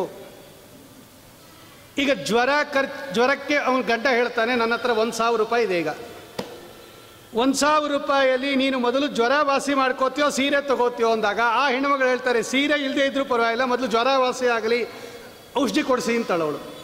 ಯಾಕೆ ಅಂದರೆ ಜ್ವರ ಅನ್ನೋದು ಅನಿಷ್ಟ. ಮೊದಲು ಒಬ್ಬ ವ್ಯಕ್ತಿ ಅಪೇಕ್ಷೆ ಪಡೋದು ಅನಿಷ್ಟ ನಿವೃತ್ತಿ. ಸೀರೆ ಇಲ್ಲದೆ ಇದ್ದರೆ ತೊಂದರೆ ಇಲ್ಲ, ಹಳೆ ಸೀರೆನೇ ಉಟ್ಕೋಬೋದು, ಏನು ವರಮಹಾಲಕ್ಷ್ಮಿ ಏನು ನಮಗೆ ಶಾಪ ಕೊಡೋಲ್ಲ. ಮೊದಲು ಜ್ವರ ಹೋಗಬೇಕು, ಜ್ವರ ಇದ್ದರೆ ಎದ್ದೇಳಕ್ಕೆ ಆಗಲ್ಲ ಮೊದಲು. ಆದ್ದರಿಂದ ಮೊದಲು ಜ್ವರ ವಾಸಿ ಮಾಡಿರಿ, ಔಷಧಿ ಕೊಡಿಸ್ರಿ ಅಂತಾರೆ ಅವರು. ಅಂದರೆ ಈ 1,000 ರೂಪಾಯಿನ ಮೊದಲು ಯಾವುದಕ್ಕೆ ಉಪಯೋಗಿಸ್ಕೊಂಡ್ವಿ ಅಂದರೆ ಅನಿಷ್ಟ ನಿವೃತ್ತಿಗೆ ಉಪಯೋಗಿಸ್ಕೊಂಡ್ವಿ. ಇಷ್ಟಪ್ರಾಪ್ತಿ ಆಮೇಲೆ. ಪ್ರತಿಯೊಬ್ಬ ಮನುಷ್ಯನೂ ಅಷ್ಟೇ ಅನಿಷ್ಟ ನಿವೃತ್ತಿಯನ್ನು ಮೊದಲು ಬಯಸ್ತಾನೆ. ಯಾವುದು ತನಗೆ ಬೇಡವೋ ಅದನ್ನು ಹೊರಗಡೆ ಹಾಕೋದಕ್ಕೆ ಮೊದಲು ಪ್ರಯತ್ನ ಪಡ್ತಾನೆ. ಆಮೇಲೆ ಇಷ್ಟಪ್ರಾಪ್ತಿ. ಅನಿಷ್ಟ ಎಲ್ಲ ನಿವೃತ್ತಿ ಆದಮೇಲೆ ಇನ್ನೂ ಏನಾದರೂ ದುಡ್ಡು ಉಳಿದಿದ್ದರೆ ಏನಾದರೂ ಪದಾರ್ಥ ತೊಗೊಂಬನ್ನಿ ಅಂತ ಹೇಳ್ತಾನೆ. ಅದಕ್ಕೆ ಪ್ರತಿಯೊಬ್ಬರೂ ಅಪೇಕ್ಷೆ ಪಡೋದು ಅನಿಷ್ಟ ನಿವೃತ್ತಿ. ಈ ಅನಿಷ್ಟ ನಿವೃತ್ತಿ ಅನ್ನೋದು ಯಾವಾಗ ಆಗತ್ತೆ ಅಂದರೆ ಭಗವಂತ ದೋಷ ದೂರ ಅಂತ ಚಿಂತನೆ ಮಾಡಿದಾಗ ನಮ್ಮ ಅನಿಷ್ಟಗಳೆಲ್ಲ ಹೋಗುತ್ತಂತ. ಅದಕ್ಕೆ ವ್ಯಾಸರಾಜರು ಹೇಳ್ತಾರೆ, ಮೊದಲು ಭಗವಂತನನ್ನು ದೋಷ ದೂರ ಅಂತ ಕೊಂಡಾಡ್ಬಿಡೋಣ, ಆಗ ನಮ್ಮ ಅನಿಷ್ಟಗಳೆಲ್ಲ ಹೊಟ್ಟೋಗ್ಬಿಡುತ್ತೆ. ಆಮೇಲೆ ಗುಣಪೂರ್ಣ ಅಂತ ಕೊಂಡಾಡೋಣ, ನಮ್ಮ ಇಷ್ಟಗಳೆಲ್ಲ ಬರುತ್ತೆ. ನಮ್ಮ ಪ್ರಿಫರೆನ್ಸು ಅದೇ ತಾನೇ, ಮೊದಲು ಅನಿಷ್ಟ ಹೋಗಬೇಕು. ಈಗ ಕಸ ಬಳಿದು ರಂಗೋಲಿ ಹಾಕ್ತಾರೋ, ರಂಗೋಲಿ ಹಾಕಿ ಕಸ ಬಳಿತಾರೋ, ಕಸ ಬಳಿದು ರಂಗೋಲಿ ಹಾಕ್ತಾರೆ. ಕಸ ಅನ್ನೋದು ಅನಿಷ್ಟ, ಅದು ಅದಕ್ಕೆ ಮೊದಲು ತೆಗೆದು ಬಿಡ್ತಾರೆ. ಅದನ್ನು ರೂಲ್ಸ್ ಇರೋದು ಹಾಗೇನೆ ಲೋಕದಲ್ಲಿ. ಕಸ ಬೆಳೆದು ಸಾರಿಸಿ ರಂಗೋಲಿ ಹಾಕ್ತಾರ, ರಂಗೋಲಿ ಹಾಕಿ ಕಸ ಬೆಳೆದು ಸಾರಿಸ್ತಾರ. ರಂಗೋಲಿ ಅನ್ನೋದು ಇಷ್ಟ, ನೀವು ಹಾಕಕ್ಕೆ ರಂಗೋಲಿ ಹಾಕಕ್ಕೆ ಹೋಗಿರೋದು, ಆದರೆ ನೇರವಾಗಿ ಹಾಕಲ್ಲ. ಮೊದಲು ಕಸ ಬೆಳೆದು ರಂಗೋಲಿ ಹಾಕ್ತೀರಾ, ಯಾಕೆಂದರೆ ಕಸ ಅನ್ನೋದು ಅನಿಷ್ಟ. ಕಸ ಇದ್ದಾಗ ರಂಗೋಲಿಗೆ ಶೋಭಾಯಮಾನ ಬರಲ್ಲ. ಅದಕ್ಕೆ ಮೊದಲು ಕಸ ಹೊಟ್ಟೋಬೇಕು, ಅನಿಷ್ಟ ಹೋಗಬೇಕು, ಆಮೇಲೆ ಇಷ್ಟ ಪ್ರಾಪ್ತಿ. ಇದನ್ನು ನಾವು ಗಮನಿಸಿದಾಗ ಯಾಕೆ ವ್ಯಾಸರಾಜರು ಹಿಂಗೆ ಮಾಡಿದ್ದಾರೆ ಅಂದರೆ ಭಗವಂತನನ್ನು ದೋಷದೂರ ಅಂತ ಕೊಂಡಾಡಿದಾಗ ಅನಿಷ್ಟಗಳೆಲ್ಲ ಹೊರಟೋಗ್ಬಿಡುತ್ತೆ, ಗುಣಪೂರ್ಣ ಅಂತ ಕೊಂಡಾಡಿದಾಗ ಇಷ್ಟಗಳೆಲ್ಲ ಬರುತ್ತೆ. ನಮ್ಮ ಪ್ರಿಫರೆನ್ಸು ಮೊದಲು ಅನಿಷ್ಟ ಹೋಗೋದಾದ್ದರಿಂದ ವ್ಯಾಸರಾಜರು ಮೊದಲು ಅನಿಷ್ಟ ನಿವೃತ್ತಿ ಉಪಾಯ ಭಗವಂತ ದೋಷದೂರ ಅನ್ನೋದನ್ನು ತೋರಿಸಿದ್ದಾರೆ ಅಂತ ಹೇಳಿ 3 ಅರ್ಥ ಬರ್ಕೊಡ್ತಾರೆ ರಾಘವೇಂದ್ರ ಸ್ವಾಮಿಗಳು. ಇದು ಪ್ರಕಾಶ, ಅದು ಬೆಳದಿಂಗಳು, ಅದು ಚಂದ್ರಿಕಾ ಬೆಳದಿಂಗಳಾಗಿದ್ದರೂ ಕೂಡ ನಮಗೆ ಬೆಳದಿಂಗಳು ಕಾಣಿಸ್ತಾ ಇರಲಿಲ್ಲ, ಅರ್ಥಾತ್ ಚಂದ್ರಿಕಾ ಅರ್ಥ ಆಗ್ತಾ ಇರಲಿಲ್ಲ. ರಾಘವೇಂದ್ರ ಸ್ವಾಮಿಗಳು ಈ ಪ್ರಕಾಶ ಅನ್ನೋದು ಬರೆದು, ಅಂದರೆ ಬೆಳದಿಂಗಳಿಗೆ ಬೆಳಕನ್ನು ಕೊಟ್ಟು, ಅಂದರೆ ಚಂದ್ರಿಕಕ್ಕೆ ಬೆಳದಿಂಗಳನ್ನು ಕೊಟ್ಟು, ಪ್ರಕಾಶವನ್ನು ಕೊಟ್ಟು ನಮಗೆ ಬೆಳದಿಂಗಳು ಅರ್ಥ ಆಗೋ ಹಾಗೆ ಮಾಡ್ತಾರೆ. ಹೀಗೆ ನೀವು ಬೆಳದಿಂಗಳಿಗೆ ಬೆಳಕನ್ನು ಕೊಟ್ಟವರು, ಬೆಳದಿಂಗಳಿಗೆ ಬೆಳಕನ್ನು ಕೊಟ್ಟವರು ಕತ್ತಲೆಗೆ ಬೆಳಕನ್ನು ಕೊಡದೇ ಇರ್ತೀರಾ, ಖಂಡಿತ ಕೊಟ್ಟೇ ಕೊಡ್ತೀರಾ ಅಂತ ಹೇಳಿ, ಒಟ್ಟಿನಲ್ಲಿ ವ್ಯಾಸರಾಜರ ಚಂದ್ರಿಕಾ ಗ್ರಂಥ ಅರ್ಥ ಆಗಬೇಕಾದರೆ ಪ್ರಕಾಶ ಇಲ್ಲದೆ ಅರ್ಥ ಆಗೋದಿಲ್ಲ. ಅದೆಲ್ಲ ಉದ್ಗ್ರಂಥಗಳು ವ್ಯಾಸರಾಜರದು, ತುಂಬ ಕಷ್ಟ ಅದು ಚಂದ್ರಿಕಾ ಅನ್ನೋದು. ಅದಕ್ಕೆ ರಾಘವೇಂದ್ರ ಸ್ವಾಮಿಗಳು ಒಂದು ಪ್ರಕಾಶ ಅನ್ನೋ ಗ್ರಂಥವನ್ನು ಬರೆದಿದ್ದಾರೆ ಅಂತ ಹೀಗೆ ವಾದೀಂದ್ರ ತೀರ್ಥರು ಕೊಂಡಾಡುತ್ತಾರೆ. ಆಮೇಲೆ ರಾಯರ ಮೇರುಕೃತಿ ಪರಿಮಳ, ಅದಕ್ಕೆ ಅವರಿಗೆ ಪರಿಮಳಾಚಾರ್ಯರು ಅಂತಲೇ ಹೆಸರು, ಹಾಗೆ ಕರಿಬೇಕಂತೆ. ರಾಘವೇಂದ್ರ ಸ್ವಾಮಿಗಳು ಅಂತ ಕರೆದ್ರೆ ರಾಯರು ಅಷ್ಟೊಂದು ಸಂತೋಷ ಪಡಲ್ವಂತೆ. ಈ ವ್ಯಕ್ತಿ ಬರೀ ನನ್ನ ಹೆಸರು ಮಾತ್ರ ತಿಳ್ಕೊಂಡಿದ್ದಾನೆ, ನನ್ನ ಗ್ರಂಥ ತಿಳ್ಕೊಂಡಿಲ್ಲ ಅಂತ ಅವ್ರಿಗೆ ಸ್ವಲ್ಪ ಅಸಡ್ಡೆ ಅಂತೆ. ಅದೇ ಪರಿಮಳಾಚಾರ್ಯರು ಅಂತ ಕರೆದ್ರೆ ಅದು ಹೆಸರು ಹೌದು, ಅವ್ರು ಬರೆದಿರೋ ಗ್ರಂಥದ್ದು ಒಂದು ಹೌದು. ರಾಯರಿಗೆ ತುಂಬ ಖುಷಿಯಾಗುತ್ತಂತೆ. ಪರಿಮಳಾಚಾರ್ಯರೇ ಅಂತ ಕರೆದರೆ, ಓಹೋ ಈ ಹುಡುಗ ಬರೀ ನನ್ನ ಹೆಸರು ತಿಳ್ಕೊಂಡಿಲ್ಲ, ನಂದೊಂದು ಗ್ರಂಥನೂ ತಿಳ್ಕೊಂಡಿದ್ದಾನೆ, ಪರಿಮಳ ಅನ್ನೋ ಗ್ರಂಥ ಅಂತ ಫಸ್ಟು ಆನ್ಸರ್ ಮಾಡ್ತಾರಂತೆ. ಅವ್ರಿಗೆ ಫಸ್ಟ್ ಪ್ರಿಫರೆನ್ಸ್ ಇವ್ರಿಗೆ. ಚಂದ್ರಿಕಾಚಾರ್ಯರು ಅಂತ ಕರೆದರೆ ವ್ಯಾಸರಾಜರಿಗೆ ತುಂಬ ಸಂತೋಷ. ವ್ಯಾಸರಾಜರು ಅಂದರೆ ಬರೀ ಅವ್ರ ಹೆಸರು, ಚಂದ್ರಿಕಾಚಾರ್ಯರು ಅಂದರೆ ಅವರ ಗ್ರಂಥ ಮುಖಾಂತರ ಅವ್ರ ಹೆಸರು. ಚಂದ್ರಿಕಾಚಾರ್ಯರು ಅಂತಲೇ ಅವ್ರ ಹೆಸರು, ಆದರೆ ಆ ಚಂದ್ರಿಕಾಚಾರ್ಯರು ಅನ್ನೋ ಕಡೆ ಒಂದು ಗ್ರಂಥ ಸೇರ್ಕೊಂಡ್ಬಿಟ್ಟಿದೆ ಅವ್ರದ್ದು. ಗ್ರಂಥ ಮುಖಮದಿಂದ ಅವರ ಹೆಸರನ್ನು ಹೇಳಿದ್ರೆ ಅವ್ರಿಗೆ ಭಾಳ ಖುಷಿಯಂತೆ. ಅದಕ್ಕೇ ರಾಯರು ಬರೆದಿರ್ತಕ್ಕಂತಹ ಗ್ರಂಥಕ್ಕೆ ಪರಿಮಳ ಅಂತ ಕರೀತಾರೆ. ಯಾವುದಿದು ಪರಿಮಳ ಅಂದರೆ, ಆಚಾರ್ಯರು ಬ್ರಹ್ಮಸೂತ್ರಕ್ಕೆ 4 ಗ್ರಂಥ ಬರೆದಿದ್ದಾರೆ ಮಧ್ವರಾಯರು. ಅದರಲ್ಲಿ ಒಂದು ಅನುವ್ಯಾಖ್ಯಾನ ಅಂತ 1900 ಶ್ಲೋಕ ಇರ್ತಕ್ಕಂಥ ಬೃಹದ್ ಗ್ರಂಥ, ಅದು ಅನುವ್ಯಾಖ್ಯಾನ. ಆ ಅನುವ್ಯಾಖ್ಯಾನಕ್ಕೆ ಜೈತೀರ್ಥರು ಬರೆದಿರ್ತಕ್ಕಂತಹ ಗ್ರಂಥನೇ ನ್ಯಾಯಸುಧಾ, ಇವತ್ತು ಜಗತ್ಪ್ರಸಿದ್ಧವಾಗಿರ್ತಕ್ಕಂಥದ್ದು. ಆ ನ್ಯಾಯಸುಧಾಕ್ಕೆ 50 ಟಿಪ್ಪಣಿ ಇದೆ. ಅಷ್ಟು ಕಷ್ಟ ನೋಡ್ರಿ ಅದು. ಜೈತೀರ್ಥರ ಗ್ರಂಥ ಅರ್ಥ ಮಾಡ್ಕೊಂಬೋದು. 50 ಜನ ಅದಕ್ಕೆ ವ್ಯಾಖ್ಯಾನ ಬರೆದಿದ್ದಾರೆ ನ್ಯಾಯಸುಧಾಕ್ಕೆ. ಅದರಲ್ಲಿ ಒಂದು ವ್ಯಾಖ್ಯಾನ ರಾಯರ ಪರಿಮಳ. ಅಲ್ಲಿಗೆ ಪರಿಮಳ ಗ್ರಂಥ ಯಾವುದು ಅಂದರೆ ಬ್ರಹ್ಮಸೂತ್ರಗಳಿಗೆ ಭಾಷ್ಯ ಆನಂದ ತೀರ್ಥರದು ಸೂತ್ರ ಭಾಷ್ಯ, ಅದು ಅನುವ್ಯಾಖ್ಯಾನ. ಆ ಅನುವ್ಯಾಖ್ಯಾನಕ್ಕೆ ಜೈತೀರ್ಥರು ಬರೆದಿರ್ತಕ್ಕಂತಹ ಟೀಕಾ ನ್ಯಾಯಸುಧಾ. ಆ ನ್ಯಾಯಸುಧಾಕ್ಕೆ ರಾಯರು ಬರೆದಿರತಕ್ಕಂತಹ ಟಿಪ್ಪಣಿ ಪರಿಮಳ. ಅದಕ್ಕೆ ಅನುವ್ಯಾಖ್ಯಾನ ನ್ಯಾಯಸುಧಾ ಟಿಪ್ಪಣಿ ಪರಿಮಳ ಅಂತಲೇ ಇಷ್ಟುದ ಕರೀತಾರೆ ಅದಕ್ಕೆ. ಈ ಪರಿಮಳ ಗ್ರಂಥವನ್ನು ಒಂದು ಶ್ಲೋಕದಲ್ಲಿ ವಾದೀಂದ್ರ ತೀರ್ಥರು ವರ್ಣನೆ ಮಾಡುತ್ತಾರೆ. ಧೀರ ಶ್ರೀರಾಘವೇಂದ್ರ ತ್ವದತುಲ ರಸನಾರಂಗ ನೃತ್ಯಸ್ವಯಂಭೂ ಯೋಷಾದಮ್ಮಿಲ್ಲಭಾರಶ್ಲತ ಕುಸುಮತತೆ ತ್ವದ್ಗಿರಃ ಸಂಗಿರಾಮಃ ಯಾಭಿಃ ಸಮ್ಮಿಶ್ರಿತಾಭಿಃ ನಿರವಧಿವ ಸುಧಾ ವಿಶ್ರುತಾ ಸಾ ಸುಧಾಪಿ ಕ್ಷೋಣೀಗೀರ್ವಾಣಗಮ್ಯಂ ಪರಿಮಳಮತುಲಂ ಸಾಂಪ್ರತಂ ಸಂಪ್ರಪೇದೆ. ಈ ಸರಸ್ವತೀ ದೇವಿಗೆ ನರ್ತನ ಮಾಡಬೇಕು ಅಂತ ಆಸೆ ಆಯ್ತಂತೆ. ಬ್ರಹ್ಮದೇವರ ಪತ್ನಿ ವಾಗ್ದೇವಿ ಸರಸ್ವತೀ ದೇವಿಗೆ ನರ್ತನ ಮಾಡಬೇಕು ಅಂತ ಆಸೆ ಆಯಿತು. ಆ ನರ್ತನಕ್ಕೆ ಒಳ್ಳೆ ಒಂದು ಸ್ಟೇಜ್ ಬೇಕಾಗಿತ್ತು ಅವಳಿಗೆ. ದೊಡ್ಡದಾಗಿರಬೇಕು, ಅದು ಬಂದೋಬಸ್ತಾಗಿರಬೇಕು. ಚಿಕ್ಕದಾಗಿದ್ದರೂ ಮೈಮರೆತು ನರ್ತನ ಮಾಡಿದ್ರೆ ಸ್ಟೇಜಿಂದ ಆಚೆ ಕಡೆ ಬಿದ್ದೋಗೋ ಸಂದರ್ಭ ಬರುತ್ತೆ. ಅಥವಾ ಯಾವುದೋ ಆರ್ಟಿಫಿಷಿಯಲ್ ಸ್ಟೇಜ್ ಇಟ್ಟಿರ್ತಾರೆ, ಅದರ ಮೇಲೆ ಕುಣಿಯೋಕ್ಕೆ ಭಯ, ಅದು ಎಲ್ಲಿ ಬಿದ್ದೋಗುತ್ತೋ ಮಧ್ಯದಲ್ಲಿ ಅಂತ. ನರ್ತನ ಮಾಡೋರಿಗೆ ಭಯ ಇರಬಾರ್ದು, ಎಲ್ಲಿ ಬಿದ್ದೋಗ್ಬಿಡ್ತೀವೋ ಅಂತ. ಒಳ್ಳೆ ಬಂದೋಬಸ್ತಾಗಿರ್ತಕ್ಕಂಥ ದೊಡ್ಡ ಸ್ಟೇಜ್ ಇದ್ದರೆ ಚೆನ್ನಾಗಿ ನರ್ತನ ಮಾಡ್ತಾರೆ ಅವರು, ಭಯ ಇಲ್ಲದೆ. ಯಾವ ಸ್ಟೇಜಲ್ಲಿ ನಾನು ನರ್ತನ ಮಾಡಬೇಕು ಅಂತ ಈ ಸರಸ್ವತೀ ದೇವಿ ಏನು ಮಾಡಿದ್ಲಂತೆ, ಇವಳು ರಾಘವೇಂದ್ರ ಸ್ವಾಮಿಗಳ ನಾಲಿಗೆಯನ್ನು ಆರಿಸ್ಕೊಂಡ್ಲಂತೆ. ಸರಸ್ವತೀ ದೇವಿಗೆ ನರ್ತನ ಮಾಡಬೇಕು ಅಂತ ಆಸೆ ಆಯಿತು. ಒಳ್ಳೆ ರಂಗಸ್ಥಳ ಬೇಕು ಅಂತ ಅವಳಿಗೆ ಅಪೇಕ್ಷೆ ಆದಾಗ ಈ ರಾಘವೇಂದ್ರ ಸ್ವಾಮಿಗಳ ನಾಲಿಗೆಯನ್ನು ಆರಿಸ್ಕೊಂಡ್ಲಂತೆ. ಸರಿ, ಒಳ್ಳೆ ಬಂದೋಬಸ್ತಾಗಿರ್ತಕ್ಕಂಥ ಸ್ಟೇಜು. ಅಲ್ಲಿ ಮೈ ಮರೆತು ನರ್ತನ ಮಾಡ್ತಾ ಇದ್ದಾಳೆ ಅವಳು. ಸರಸ್ವತೀ ದೇವಿಯ ನಾಟ್ಯ ಅಂದರೆ ಹೆಂಗಿರಬೇಕದು. ಆ ಸರಸ್ವತೀ ದೇವಿ ನರ್ತನ ಮಾಡುವಾಗ ಅವಳು ಈ ತುರುಬು ಕಟ್ಕೊಂಡಿರ್ತಾಳಂತೆ. ಆ ಜಡೆಯನ್ನು ಗಂಟು ಹಾಕ್ಕೊಂಡಿದ್ದಾಳೆ. ಗಂಟು ಹಾಕ್ಕೊಂಡು ಅದಕ್ಕೆ ಮಲ್ಲಿಗೆ ಹೂವು ಮುಡ್ಕೊಂಡಿದ್ದಾಳಂತ ಅವಳು. ಇವರು ವರ್ಣನೆ ಮಾಡೋದು ವಾದೀಂದ್ರ ತೀರ್ಥರು. ದೇವಲೋಕದ ಮಲ್ಲಿಗೆ ಹೂವನ್ನು, ಅದು ದೇವಲೋಕದ್ದು ಅಲ್ಲ, ಸತ್ಯಲೋಕದ ಮಲ್ಲಿಗೆ ಹೂವು, ಅದು ಪರಿಮಳ ಭರಿತವಾದ ಮಲ್ಲಿಗೆ ಹೂವು ಮುಡ್ಕೊಂಡಿದ್ದಾಳಂತೆ ಇವಳು. ಯೋಷಾ ಸ್ವಯಂಭೂ ಯೋಷಾ ದಮ್ಮಿಲ್ಲ ಬಾರ ಶ್ಲತ ಕುಸುಮತತಿ ತ್ವದ್ಗಿರ ಸಂಗಿರಾಮ ಅಂತಾರೆ ಅವರು.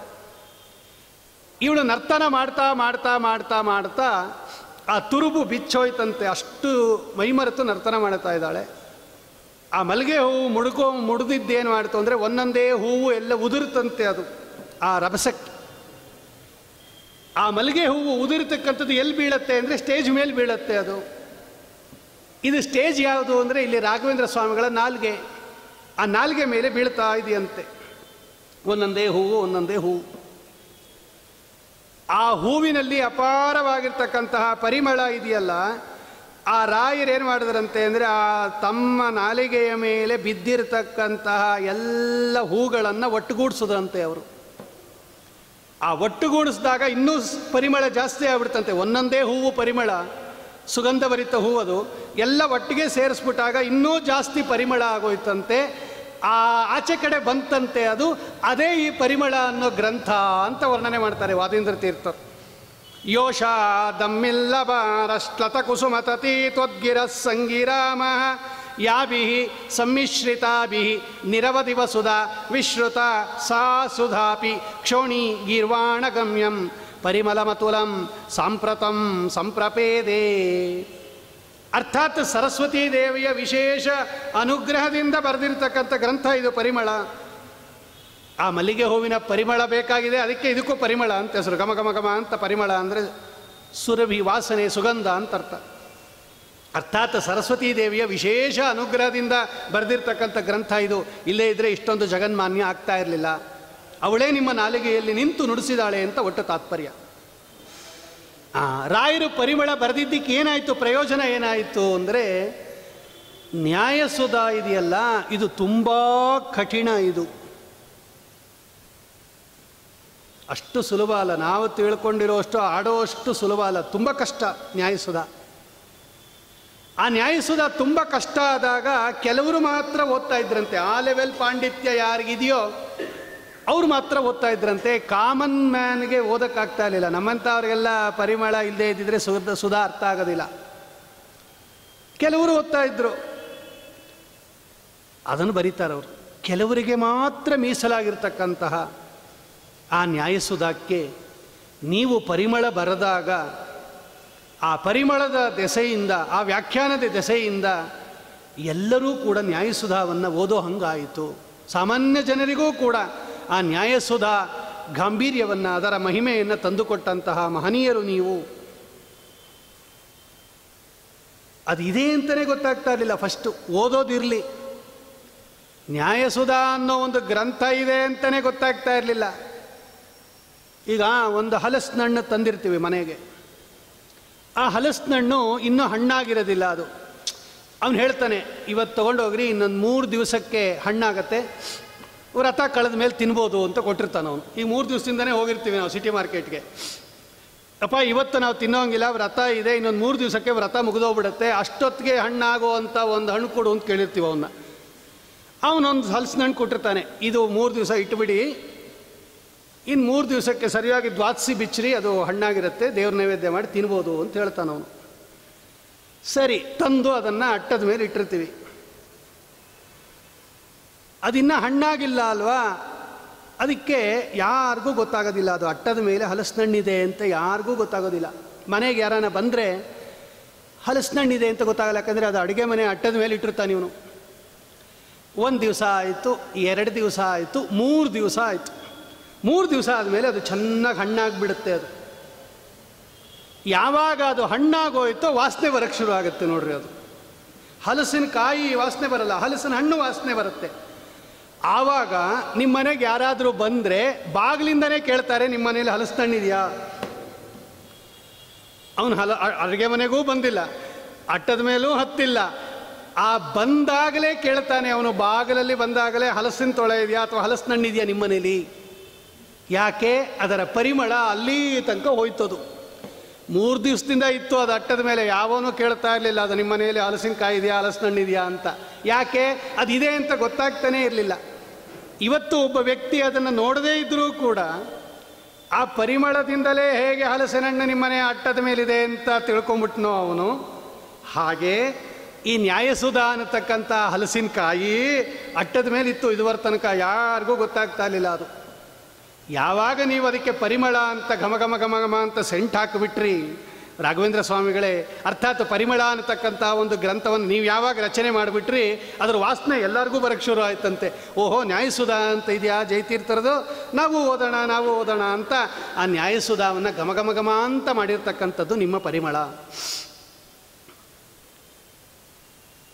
ವಾದೀಂದ್ರ ತೀರ್ಥರು ವರ್ಣನೆ ಮಾಡ್ತಾರೆ, ಅಮೃತ ಸುಧಾ ಅಂದ್ರೇನು? ಅಮೃತ ಅಂತ ಅರ್ಥ. ನ್ಯಾಯಸುಧಾ ಅಂದರೆ ಅಮೃತ ಅಂತ. ಸಂಸ್ಕೃತದಲ್ಲಿ ಸುಧಾ ಶಬ್ದಕ್ಕೆ ಅಮೃತ ಅಂತ ಅರ್ಥ. ಆ ಅಮೃತ ಇಷ್ಟು ದಿವಸ ಅದು ಸ್ವರ್ಗದಲ್ಲಿರೋದು. ಅದು ಸ್ವರ್ಗದಲ್ಲಿರೋ ದೇವತೆಗಳಿಗೆ ಮಾತ್ರ ಅಮೃತ ಸಿಕ್ತು. ನಮಗೆಲ್ಲ ಗೊತ್ತಿದೆ, ಭಾಗವತ ಅಷ್ಟಮ ಸ್ಕಂದದಲ್ಲಿ ಸಮುದ್ರ ಮಥನ ಮಾಡಿದಾಗ ಬರೀ ದೇವತೆಗಳಿಗೆ ಮಾತ್ರ ಕುಡಿಸಿದ್ದು ಭಗವಂತ. ನಮಗೆಲ್ಲ ಸಿಗ್ತಾ ಇರಲಿಲ್ಲ ಅಮೃತ. ಆದರೆ ಈ ಅಮೃತ ಇತ್ತು, ಭೂಮಿಯಲ್ಲೂ ಒಂದು ಅಮೃತ ಇತ್ತು. ಯಾವುದು? ಈ ನ್ಯಾಯಸುಧಾ. ಆ ಭೂಮಿಯಲ್ಲಿ ಒಂದು ಅಮೃತ ಇದೆ ಅಂತಲೇ ನಮಗೆ ಗೊತ್ತಾಗಿರಲಿಲ್ಲ. ಅಯ್ಯೋ, ದೇವಲೋಕದಲ್ಲಿ ಅಮೃತ ಇದೆಯಂತೆ, ನಮ್ಮ ಲೋಕದಲ್ಲೂ ಒಂದು ಅಮೃತ ಇದ್ದಿದ್ರೆ ನಾವು ಕುಡಿಬೋದಾಯಿತು ಅಂತ ಒದ್ದಾಡ್ತಾ ಇದ್ವಿ. ಇತ್ತು ಅದು. ಅಂದರೆ ಜಯತೀರ್ಥರು ಮುಂಚೆನೇ ಬರೆದು ಬಿಟ್ಟಿದ್ರು ನ್ಯಾಯಸುಧಾ. ಅದಿದೆ ಅಂತಲೇ ಗೊತ್ತಾಗ್ತಾ ಇರಲಿಲ್ಲ. ನೀವೇನು ಮಾಡಿದ್ರಿ? ಅದಕ್ಕೆ ಪರಿಮಳ ಹಾಕಿದ್ರಿ, ಸ್ವಲ್ಪ ಸೆಂಟ್ ಹಾಕಿದ್ರಿ, ಚೆನ್ನಾಗಿ ಘಮ ಘಮ ಘಮ ಅಂತ. ಈಗ ಪಾನಕ ಹಾಗೆ ಕುಡಿಯೋಕ್ಕೂ ಏಲಕ್ಕಿ ಕೇಸರಿ ಹಾಕ್ಕೊಂಡು ಕುಡಿಯೋಕ್ಕೂ ವ್ಯತ್ಯಾಸ ಇದೆ ನೋಡ್ರಿ. ಏಲಕ್ಕಿ ಮತ್ತು ಕೇಸರಿ ಹಾಕಿದಾಗ ಪಾನಕದ ರುಚಿ ಜಾಸ್ತಿ ಆಗತ್ತೆ. ಹಾಲಿನ ರುಚಿ ಜಾಸ್ತಿ ಆಗತ್ತೆ. ಹಾಗೆ ಆ ಅಮೃತಕ್ಕೆ ನೀವು ಪರಿಮಳವನ್ನಾಗಿ ಮಾಡಿ ಆ ಭೂಮಿಯಲ್ಲಿರ್ತಕ್ಕಂಥ ದೇವತೆಗಳು ಅಂದರೆ ಭೂದೇವರೂ ಕೂಡ ಬ್ರಾಹ್ಮಣರೂ ಕೂಡ ಅಮೃತ ಕುಡಿಯೋ ಹಾಗೆ ಮಾಡಿದ್ರಿ, ನ್ಯಾಯಸುಧಾ ಕುಡಿಯೋ ಹಾಗೆ ಮಾಡಿದ್ರಿ, ಏನು ಹೇಳಲಿ ನಿಮ್ಮ ಕಾರುಣ್ಯ ಎಂಬುದಾಗಿ ವಾದೀಂದ್ರ ತೀರ್ಥರು ಆ ಪರಿಮಳ ಅನ್ನತಕ್ಕಂತಹ ರಾಯರ ಗ್ರಂಥಗಳನ್ನು ಬಹಳ ಸುಂದರವಾಗಿ ನಿರೂಪಣೆ ಮಾಡ್ತಾರೆ. ಯದ್ಯಪಿ ಎಲ್ಲ ಗ್ರಂಥಗಳಲ್ಲೂ ಹೀಗೆಲ್ಲ ಸ್ಯಾಂಪಲ್ ತೋರಿಸ್ಬೋದು ರಾಯರು ಎಷ್ಟು ಉಪಕಾರ ಮಾಡಿದ್ದಾರೆ ಅಂತ. ಅದು ತುಂಬ ದಿವಸ ಆಗೋಗ್ಬಿಡತ್ತೆ ಅಂತ ಹೇಳಿ ಮುಂದೆ ಇನ್ಯಾವಾಗಾದರೂ ಕೂಡ ರಾಯರ ಗ್ರಂಥಗಳನ್ನೇ ಚಿಂತನೆ ಮಾಡೋ ಸಂದರ್ಭದಲ್ಲಿ ಎಲ್ಲ ಗ್ರಂಥಗಳಿಂದ ಒಂದೊಂದು ಉದಾಹರಣೆ, ನಾವೀಗ ಚಂದ್ರಿಕಾ ಪ್ರಕಾಶ ಹೆಂಗೆ ನೋಡಿದ್ವೋ ಹಾಗೆ ಪ್ರತಿಯೊಂದು ಗ್ರಂಥದಲ್ಲೂ ಬೇಕಾದ್ರೆ ಉದಾಹರಣೆ ತೆಗೆದು ತೋರಿಸ್ಬೋದು. ಆದರೆ ಗುರುಗುಣಸ್ತವನೇ ಇನ್ನೂ ತುಂಬ ಇರೋದರಿಂದ ಮುಂದೆ ಯಾವಾಗಲಾದರೂ ಆ ರಾಯರ ಗ್ರಂಥಗಳನ್ನು ಒಂದೊಂದೇ ಚಿಂತನೆ ಮಾಡೋಣ ಅಂತ ಹೇಳಿ ಆಮೇಲೆ ಬರೆದಿರ್ತಕ್ಕಂಥ ರಾಯರ ಇನ್ನೊಂದು ಗ್ರಂಥ ತತ್ವಪ್ರಕಾಶಿಕಾ ಭಾವದೀಪ ಅಂತ ರಾಯರದು ಇನ್ನೊಂದು ಗ್ರಂಥ ಇದೆ. ರಾಯರ ಟಿಪ್ಪಣಿಗಳಿಗೆಲ್ಲ ಭಾವದೀಪ ಅಂತ ಹೆಸರು, ಅದಕ್ಕೆ ಅವರಿಗೆ ಭಾವದೀಪಕಾರರು ಅಂತ ಹೆಸರು. ರಘುತ್ತಮ ಸ್ವಾಮಿಗಳಿಗೆ ಭಾವಬೋಧಕಾರರು ಅಂತ ಕರೀತಾರೆ. ಭಾವಬೋಧರು ಅಂದರೆ ರಘುತ್ತಮ ಸ್ವಾಮಿಗಳು, ಭಾವದೀಪಕಾರರು ಅಂದರೆ ರಾಘವೇಂದ್ರ ಸ್ವಾಮಿಗಳು ಅಂತ ನಮ್ಮ ಶಾಸ್ತ್ರ ಪ್ರಪಂಚದಲ್ಲಿ ಹೆಸರುವಾಸಿ. ಈ ತತ್ವಪ್ರಕಾಶಿಕ ಯಾವುದಪ್ಪ ಅಂದರೆ ಆಚಾರ್ಯರು 4 ಗ್ರಂಥ ಬರೆದಿದ್ದಾರೆ ಬ್ರಹ್ಮಸೂತ್ರದ ಮೇಲೆ. ಒಂದು ಅನುವ್ಯಾಖ್ಯಾನ ನೋಡಿದ್ವಿ ನಾವು, ಇನ್ನೊಂದು ಗ್ರಂಥ ಸೂತ್ರ ಭಾಷ್ಯ. ಆ ಸೂತ್ರ ಭಾಷ್ಯಕ್ಕೆ ಟೀಕಾರಾಯರು ತತ್ವಪ್ರಕಾಶಿಕ ಅಂತ ಒಂದು ಗ್ರಂಥ ಬರೆದಿದ್ದಾರೆ. ಆ ತತ್ವಪ್ರಕಾಶಿಕಕ್ಕೆ ರಾಘವೇಂದ್ರ ಸ್ವಾಮಿಗಳು ಬರೆದಿರ್ತಕ್ಕಂಥ ಟಿಪ್ಪಣಿನೇ ಭಾವದೀಪ. ರಘುತ್ತಮ ಸ್ವಾಮಿಗಳು ಬರೆದಿದ್ದಾರೆ ಭಾವಬೋಧ, ವಾದಿರಾಜ ಸ್ವಾಮಿಗಳು ಬರೆದಿದ್ದಾರೆ ಗುರುವರ್ತ ದೀಪಿಕಾ, ವಿಜೇಂದ್ರ ಸ್ವಾಮಿಗಳು ಬರೆದಿದ್ದಾರೆ, ಅನೇಕ ಜ್ಞಾನಿಗಳು ಬರೆದಿದ್ದಾರೆ, ಶ್ರೀನಿವಾಸ ತೀರ್ಥರು ಬರೆದಿದ್ದಾರೆ. ಅದರಲ್ಲಿ ರಾಯರು ಬರೆದಿರೋ ತತ್ವಪ್ರಕಾಶಿಕ ಟಿಪ್ಪಣಿಗೆ ಭಾವದೀಪ ಅಂತ ಕರೀತಾರೆ. ತತ್ವಪ್ರಕಾಶಿಕ ಭಾವದೀಪ ಅಂತಲೇ ರಾಯರ ಒಂದು ಗ್ರಂಥ. ಆ ತತ್ವಪ್ರಕಾಶಿಕ ಭಾವದೀಪವನ್ನು ಒಂದು ಶ್ಲೋಕದಲ್ಲಿ ವರ್ಣನೆ ಮಾಡುತ್ತಾರೆ ವಾದೀಂದ್ರ ತೀರ್ಥರದು. ಹೇಗಿದೆ ಅಂದರೆ ಪ್ರಾಯ ಪ್ರಾಗನ್ಯದೀಯ ತನುತರ ವಿವೃತಿ ಗ್ರಂಥವಾಸೋ ವಿಹೀನ ಹ್ರೀಣಾನಾದರ್ಶಿಧೀರೈರಪಿ ಕಿಲ ಯುವತಿ ಭಾಷ್ಯ ಟೀಕಾಭಿಧಾನ ಅದ್ಯ ಶ್ರೀ ರಾಘವೇಂದ್ರೌ ರತಿಕೃತಿ ವಿವೃತಿ ಪ್ರೌಢ ಕೌಶೇಯ ರತ್ನಂ ಸ್ನೇಹಾಯುಕ್ತಂ ವಸಾನಾ ವಿಹರತಿ ಸುಧಿಯಾಂ ಅಗ್ರತ ಸ್ವೈರಿಣೀವಾ. ಈ ತತ್ವಪ್ರಕಾಶಿಕ ಅನ್ನೋ ಗ್ರಂಥವನ್ನು ವಾದಿರಾಜರು ಒಬ್ಬ ಹೆಣ್ಣು ಮಗಳಿಗೆ ಹೋಲಿಸಿದ್ದಾರೆ ವಾದೀಂದ್ರ ತೀರ್ಥರು. ಒಬ್ಬ ಯುವತಿ. ತತ್ವಪ್ರಕಾಶಿಕ ಟೀಕಾ ಅನ್ನೋದು ಸಂಸ್ಕೃತದಲ್ಲಿ ಸ್ತ್ರೀಲಿಂಗ ಪದ. ಅದು ಈ ತತ್ವಪ್ರಕಾಶಿಕ ಅನ್ನೋದು ಟೀಕಾ ಆಗಿರೋದರಿಂದ, ಟೀಕಾ ಅನ್ನೋದು ಸ್ತ್ರೀಲಿಂಗ ಆಗಿರೋದರಿಂದ ವಾದೀಂದ್ರ ತೀರ್ಥರು ಅದನ್ನು ಒಬ್ಬ ಹೆಣ್ಣು ಮಗಳಿಗೆ ಹೋಲಿಸಿದ್ದಾರೆ. ಈ ಟೀಕಾ ಅನ್ನೋ ಈ ಹೆಣ್ಣು ಮಗಳು ತತ್ವಪ್ರಕಾಶಿಕ ಇದುವರ ತನಕ ಏನಾಗಿದೆ ಅಂದರೆ, ಈ ತತ್ವಪ್ರಕಾಶಿಕ ಅನ್ನತಕ್ಕಂತಹ ಈ ಜಯತೀರ್ಥರು ರಚನೆ ಮಾಡಿರ್ತಕ್ಕಂತಹ ಈ ಗ್ರಂಥಕ್ಕೆ ಬೇಕಾದಷ್ಟು ಜನ ಟಿಪ್ಪಣಿ ಬರೆದಿದ್ದರೂ ಕೂಡ ಪೂರ್ತಿ ತತ್ವಪ್ರಕಾಶಿಕವನ್ನು ಅರ್ಥ ಮಾಡ್ಕೊಳ್ಳೋಕ್ಕಾಗೋದಿಲ್ಲ. ಯಾಕೆಂದರೆ ಒಬ್ಬೊಬ್ಬ ಟಿಪ್ಪಣಿಕಾರರು ಒಂದೊಂದು ಆ್ಯಂಗಲ್ನಿಂದ ಬರೆದಿರ್ತಾರೆ. ಕಷ್ಟಪದಗಳನ್ನು ಮಾತ್ರ ಅರ್ಥ ಬರೆಯೋರು ಕೆಲವರು, ಪರವಾದಿಗಳೇನು ಆಕ್ಷೇಪ ಮಾಡಿದ್ದಾರೆ ಅದಕ್ಕೆ ಮಾತ್ರ ಉತ್ತರ ಕೊಡೋರು ಕೆಲವರು, ವ್ಯಾಕರಣ ವಿಶೇಷವನ್ನು ಎಕ್ಸ್ಪ್ಲೈನ್ ಮಾಡೋರು ಕೆಲವರು, ಅದರಲ್ಲಿರ್ತಕ್ಕಂತಹ ಕ್ಲಿಷ್ಟ ಭಾಗಗಳನ್ನು ಮಾತ್ರ ಅನುವಾದ ಮಾಡ್ತಕ್ಕಂಥವರು ಕೆಲವರು. ಹೀಗೆ ಟಿಪ್ಪಣಿಕಾರರು ಅವರ ವೈಲಕ್ಷಣ್ಯ ಇರುತ್ತೆ. ಅಂದರೆ ಅಲ್ಲಲ್ಲಲ್ಲಲ್ಲಲ್ಲೇ ಕೆಲವು ತಿಳಿಸ್ಬಿಟ್ರು, ಬೇರೆಯವರಲ್ಲ. ಸಮಗ್ರವಾಗಿ ತತ್ವಪ್ರಕಾಶಿಕ ಏನು ಹೇಳುತ್ತೆ ಅನ್ನೋದು ನಮಗೆ ಗೊತ್ತಾಗಲಿಲ್ಲ. ರಾಘವೇಂದ್ರ ಸ್ವಾಮಿಗಳು ಏನು ಮಾಡಿದ್ರು ಅಂದರೆ, ಪೂರ್ತಿ ತತ್ವಪ್ರಕಾಶಿಕಕ್ಕೆ ಪಿನ್ ಟು ಪಿನ್ ವ್ಯಾಖ್ಯಾನ ರಾಯರದು. ಅದೊಂದು ಉಪಕಾರ ರಾಯರದು. ಅಕ್ಷರಶಃ ಬರೀತಾರೆ ಅವರು. ಯಾವುದೇ ಗ್ರಂಥ ಬರೀಲಿ ಅಲ್ಲೊಂದು ಏನು ಅಕ್ಷರ ಇದೆ ಅದಕ್ಕೆ ಏನು ಅರ್ಥ ಅಂತ ಬರೀತಾರೆ. ರಾಯರ ಗ್ರಂಥ ಓದಿದ್ರೆ ಪ್ರತಿಯೊಂದು ಶಬ್ದನೂ ಅರ್ಥ ಆಗುತ್ತೆ. ಇದು ರಾಯರ ಗ್ರಂಥದ ವೈಶಿಷ್ಟ್ಯ. ಯಾಕೆಂದರೆ ರಾಯರಿಗೆ ನಮ್ಮಂಥ ದಡ್ಡರಿಗೆ ಅರ್ಥ ಆಗಬೇಕು ಅನ್ನೋದೇ ಅವರ ಉದ್ದೇಶ.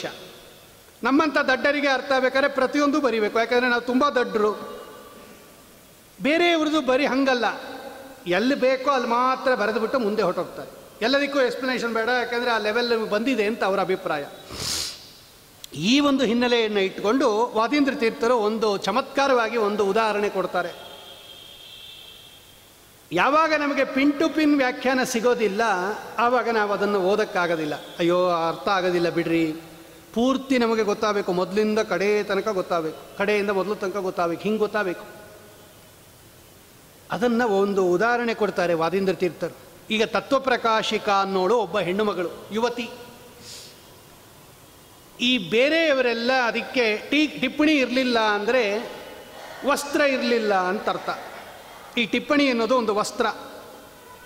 ಬೇರೆಯವರೆಲ್ಲ ಏನು ಮಾಡಿದ್ರು ಅಂದರೆ ಚಿಕ್ಕ ಚಿಕ್ಕ ವಸ್ತ್ರ ಉಡಿಸ್ಬಿಟ್ಟಿದ್ರಂತೆ ಅವಳಿಗೆ. ಈಗ ವಾದೀಂದ್ರ ತೀರ್ಥ ಎಲ್ಲ ಬರೆದಿದ್ದಾರೆ, ಅದು ಕಂಪ್ಲೀಟ್ ಇರಲ್ಲ, ಎಲ್ಲಿ ಬೇಕೋ ಅಲ್ಲಿ ಮಾತ್ರ ಇರುತ್ತೆ.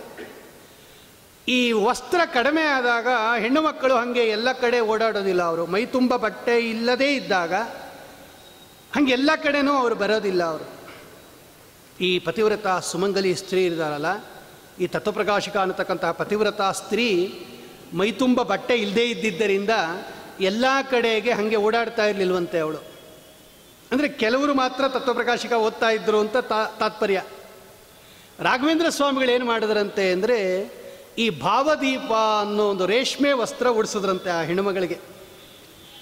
ನೀ ಪೂರ್ತಿ ವಸ್ತ್ರ ಇಲ್ಲದೆ ಅರ್ಧಂಬರ್ಧ ವಸ್ತ್ರ ಇದ್ದಾಗ ಹೆಣ್ಣು ಮಕ್ಕಳು ಎಲ್ಲ ಕಡೆ ಬರೋದಿಲ್ಲ ಹಾಗೆ.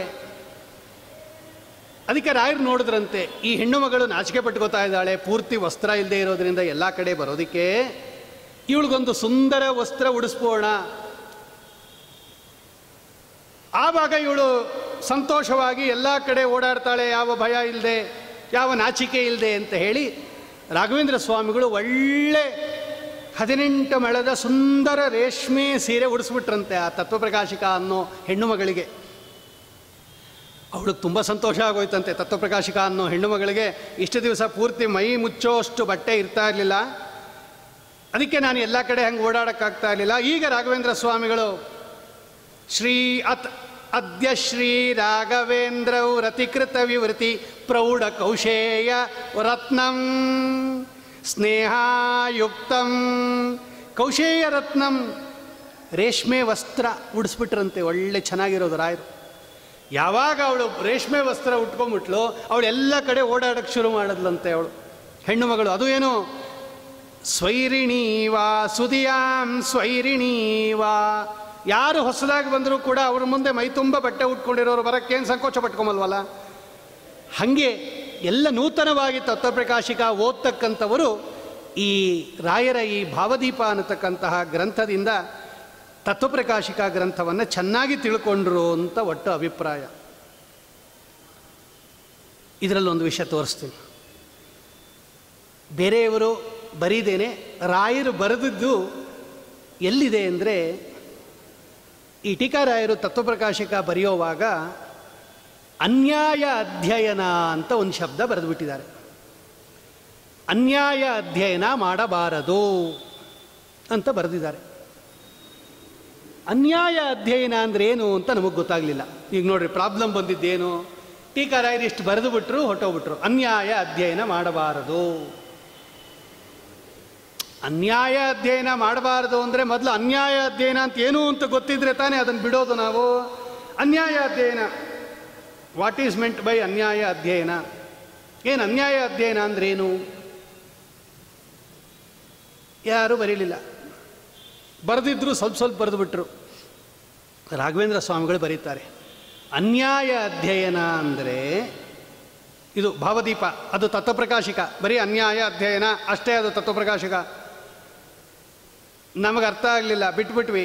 ರಾಯರು ಅದಕ್ಕೆ ಈಗ ರೇಷ್ಮೆ ವಸ್ತ್ರ ಉಡಿಸ್ತಾ ಇದ್ದಾರೆ ಆ ಹೆಣ್ಣುಮಗಳಿಗೆ. ಅನ್ಯಾಯ ಅಧ್ಯಯನ ಅಂದರೆ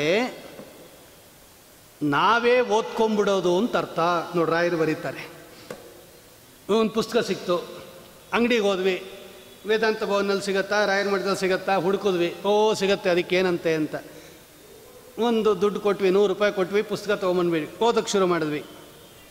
ರಾಯರು ಹೇಳ್ತಾರೆ, ಇದಕ್ಕೆ ಅನ್ಯಾಯ ಅಧ್ಯಯನ ಅಂತ ಕರೀತಾರೆ. ನ್ಯಾಯ ಬೆಲೆ ಅಂಗಡಿ, ಅನ್ಯಾಯ ಬೆಲೆ ಅಂಗಡಿ ಅಂತ ಇರುತ್ತಲ್ವ, ಈಗ fair price depot, unfair price depot ಅಂತ.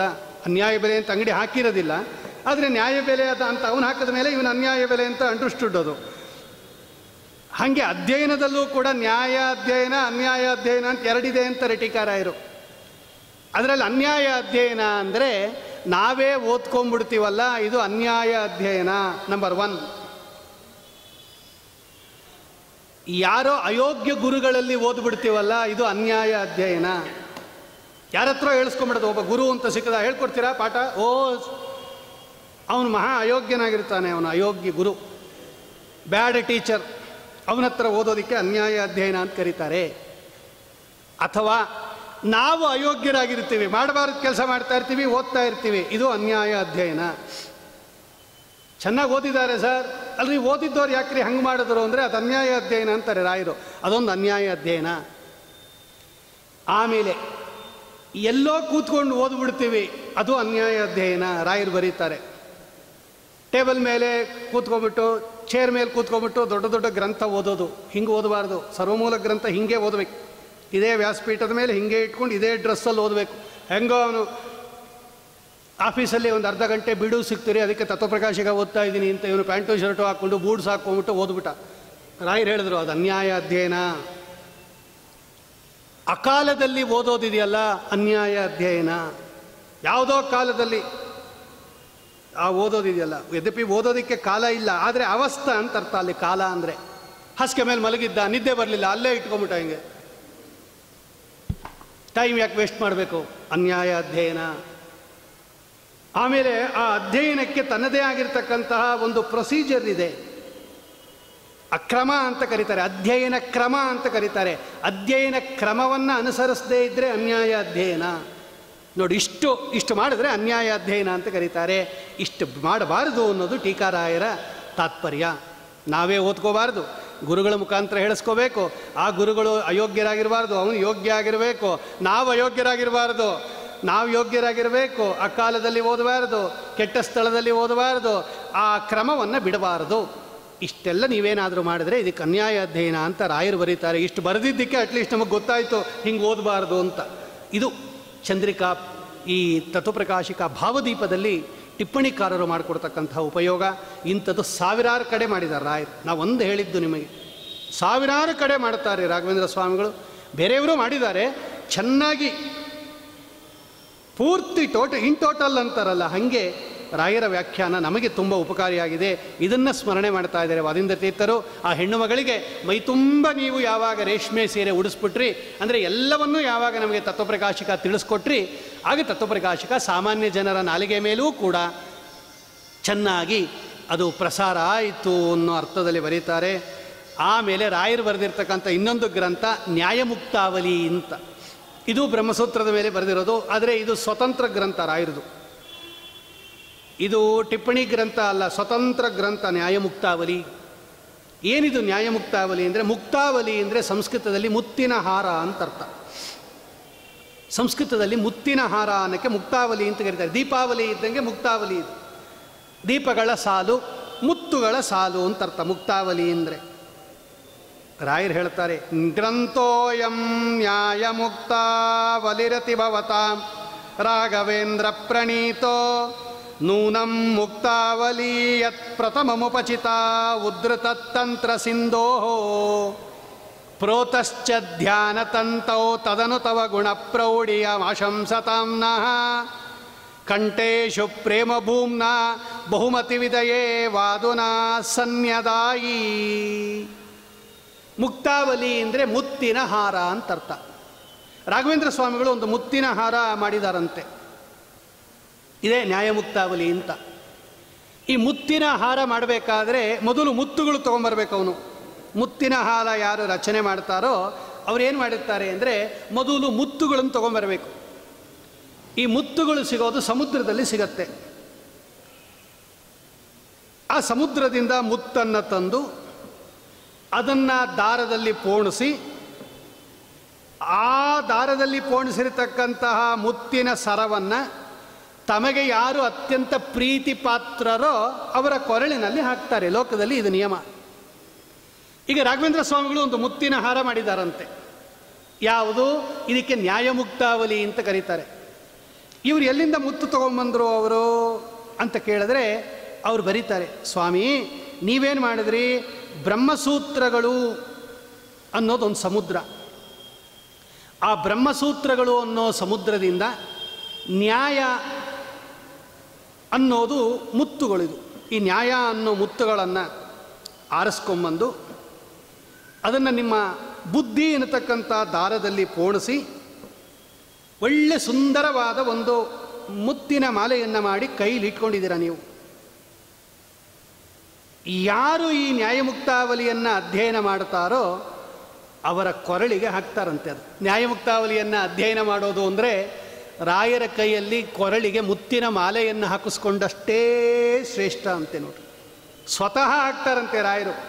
ಅಂದರೆ ಯಾರು ನ್ಯಾಯಮುಕ್ತಾವಲಿಯನ್ನು ಓದಿದಾರೋ ಅವರಿಗೆ ಬೇರೆ ಮುತ್ತಿನ ಮಾಲೆಯಿಂದ ಏನೂ ಪ್ರಯೋಜನ ಇಲ್ಲ. ಯಾಕೆಂದರೆ ರಾಘವೇಂದ್ರ ಸ್ವಾಮಿಗಳೇ ಈ ನ್ಯಾಯಮುಕ್ತಾವಲಿಯನ್ನು ಹಾಕಿಬಿಟ್ಟಿದ್ದಾರೆ. ಕಂಠೇಶು ಪ್ರೇಮ ಭೂಮ್ನ ಬಹುಮತಿ ವಿದಯೇ ವಾದುನಾ ಸನ್ಯದಾಯಿ. ನೀವು ಎಲ್ಲರಿಗೂ ಹಾಕೋದಿಲ್ಲ ಅದನ್ನು. ಈ ನ್ಯಾಯಮುಕ್ತಾವಲಿ ಅನ್ನೋದು ಎಲ್ಲರಿಗೂ ಬರೋದಿಲ್ಲ. ನಿಮ್ಮ ತುಂಬ ಪ್ರೀತಿ ಪಾತ್ರರು ಯಾರಿದ್ದಾರೆ, ನಿಮ್ಮ ತುಂಬ ಭಕ್ತರು ಯಾರಿದ್ದಾರೆ, ಅವರ ಕೊರಳಿನಲ್ಲಿ ಈ ನ್ಯಾಯಮುಕ್ತಾವಲಿಯನ್ನು ನೀವು ಹಾಕ್ತೀರಾ. ಅಷ್ಟು ಕಷ್ಟಪಟ್ಟು ರಚನೆ ಮಾಡಿರ್ತಕ್ಕಂಥ ಸಮುದ್ರದಿಂದ ಮುತ್ತನ್ನು ಆರಿಸಿ ತಂದು ಅದನ್ನು ಪೋಣಿಸಿ ಅಷ್ಟು ಅಮೂಲ್ಯವಾದ ಮುತ್ತಿನ ಹಾರವನ್ನು ಯಾರಿಗೋ ಕೊರಳಿಗೆ ಹಾಕೋದಿಲ್ಲ. ತುಂಬ ತಮಗೆ ಪ್ರೀತಿಪಾತ್ರರಾದವರ ಕೊರಳಿಗೆ ಹೇಗೆ ಹಾಕ್ತಾರೋ ಲೋಕದಲ್ಲಿ, ಹಾಗೆ ನೀವು ನಿಮಗೆ ಪ್ರೀತಿಪಾತ್ರರಾದ ಭಕ್ತರಿಗೆ ಈ ನ್ಯಾಯಮುಕ್ತಾವಲಿ ಇರತಕ್ಕಂತಹ ಮುತ್ತಿನ ಹಾರವನ್ನು ನೀವು ಹಾಕಿದ್ದೀರಾ ಎಂಬುದಾಗಿ ಹೇಳಿ ವಾದೀಂದ್ರ ತೀರ್ಥರು ನ್ಯಾಯಮುಕ್ತಾವಲಿ ಗ್ರಂಥವನ್ನು ಸ್ತೋತ್ರ ಮಾಡ್ತಕ್ಕಂಥವರಾಗಿ ಇನ್ನೊಂದು ಗ್ರಂಥ, ಇದೆಲ್ಲ ಬ್ರಹ್ಮಸೂತ್ರದ ಮೇಲೆ 4 ಗ್ರಂಥಗಳು: ಪ್ರಕಾಶ, ತತ್ವಪ್ರಕಾಶಿಕ, ಪರಿಮಳ, ನ್ಯಾಯಮುಕ್ತಾವಲಿ, ತತ್ವಮಂಜರಿ ಮತ್ತು ತಂತ್ರದೀಪಿಕ 6 ಗ್ರಂಥ ಬ್ರಹ್ಮಸೂತ್ರದ ಮೇಲೆ ರಾಯರು ಮಾಡಿರೋದು. ನಾಳೆ ದಿವಸ ತತ್ವಮಂಜರಿ ಅಂತ ಒಂದು ಗ್ರಂಥ ಬರೆದಿದ್ದಾರೆ ರಾಯರು ಅಣುಭಾಷ್ಯಕ್ಕೆ. ಆಮೇಲೆ ತಂತ್ರದೀಪಿಕಾ ಅಂತ ಒಂದು ಗ್ರಂಥ ಬರೆದಿದ್ದಾರೆ. ಆ 2 ಗ್ರಂಥಗಳನ್ನು ವಾದೀಂದ್ರ ತೀರ್ಥರು ಹೆಂಗೆ ವರ್ಣನೆ ಮಾಡಿದ್ದಾರೆ ಅಂತ ಹೇಳಿ, ಆಮೇಲೆ ಈ ಗೀತಾ ವಿವೃತ್ತಿ ಅಂತ ಒಂದು ಉತ್ಕೃಷ್ಟವಾಗಿರ್ತಕ್ಕಂತಹ ರಾಯರ ಗ್ರಂಥ, ಅದನ್ನೆಲ್ಲ ನಾಳೆ ದಿವಸ ಚಿಂತನೆ ಮಾಡೋಣ. ಶ್ರೀಕೃಷ್ಣಾರ್ಪಣಮಸ್ತು. ಕಾಯೇನ ವಾಚಾ ಮನಸೇಂದ್ರಿಯರ್ವಾ ಬುದ್ಧ್ಯಾತ್ಮನಾ ವಾ ಪ್ರಕೃತಿ ಸ್ವಭಾವಾತ್ ಕರೋಮಿ ಯದ್ಯತ್ ಸಕಲಂ ಪರಸ್ಮೈ ನಾರಾಯಣಾಯೇತಿ ಸಮರ್ಪಯಾಮಿ. ಶ್ರೀಕೃಷ್ಣಾರ್ಪಣಮಸ್ತು. ಶ್ರೀಮಧ್ವೇಶಾರ್ಪಣಮಸ್ತು.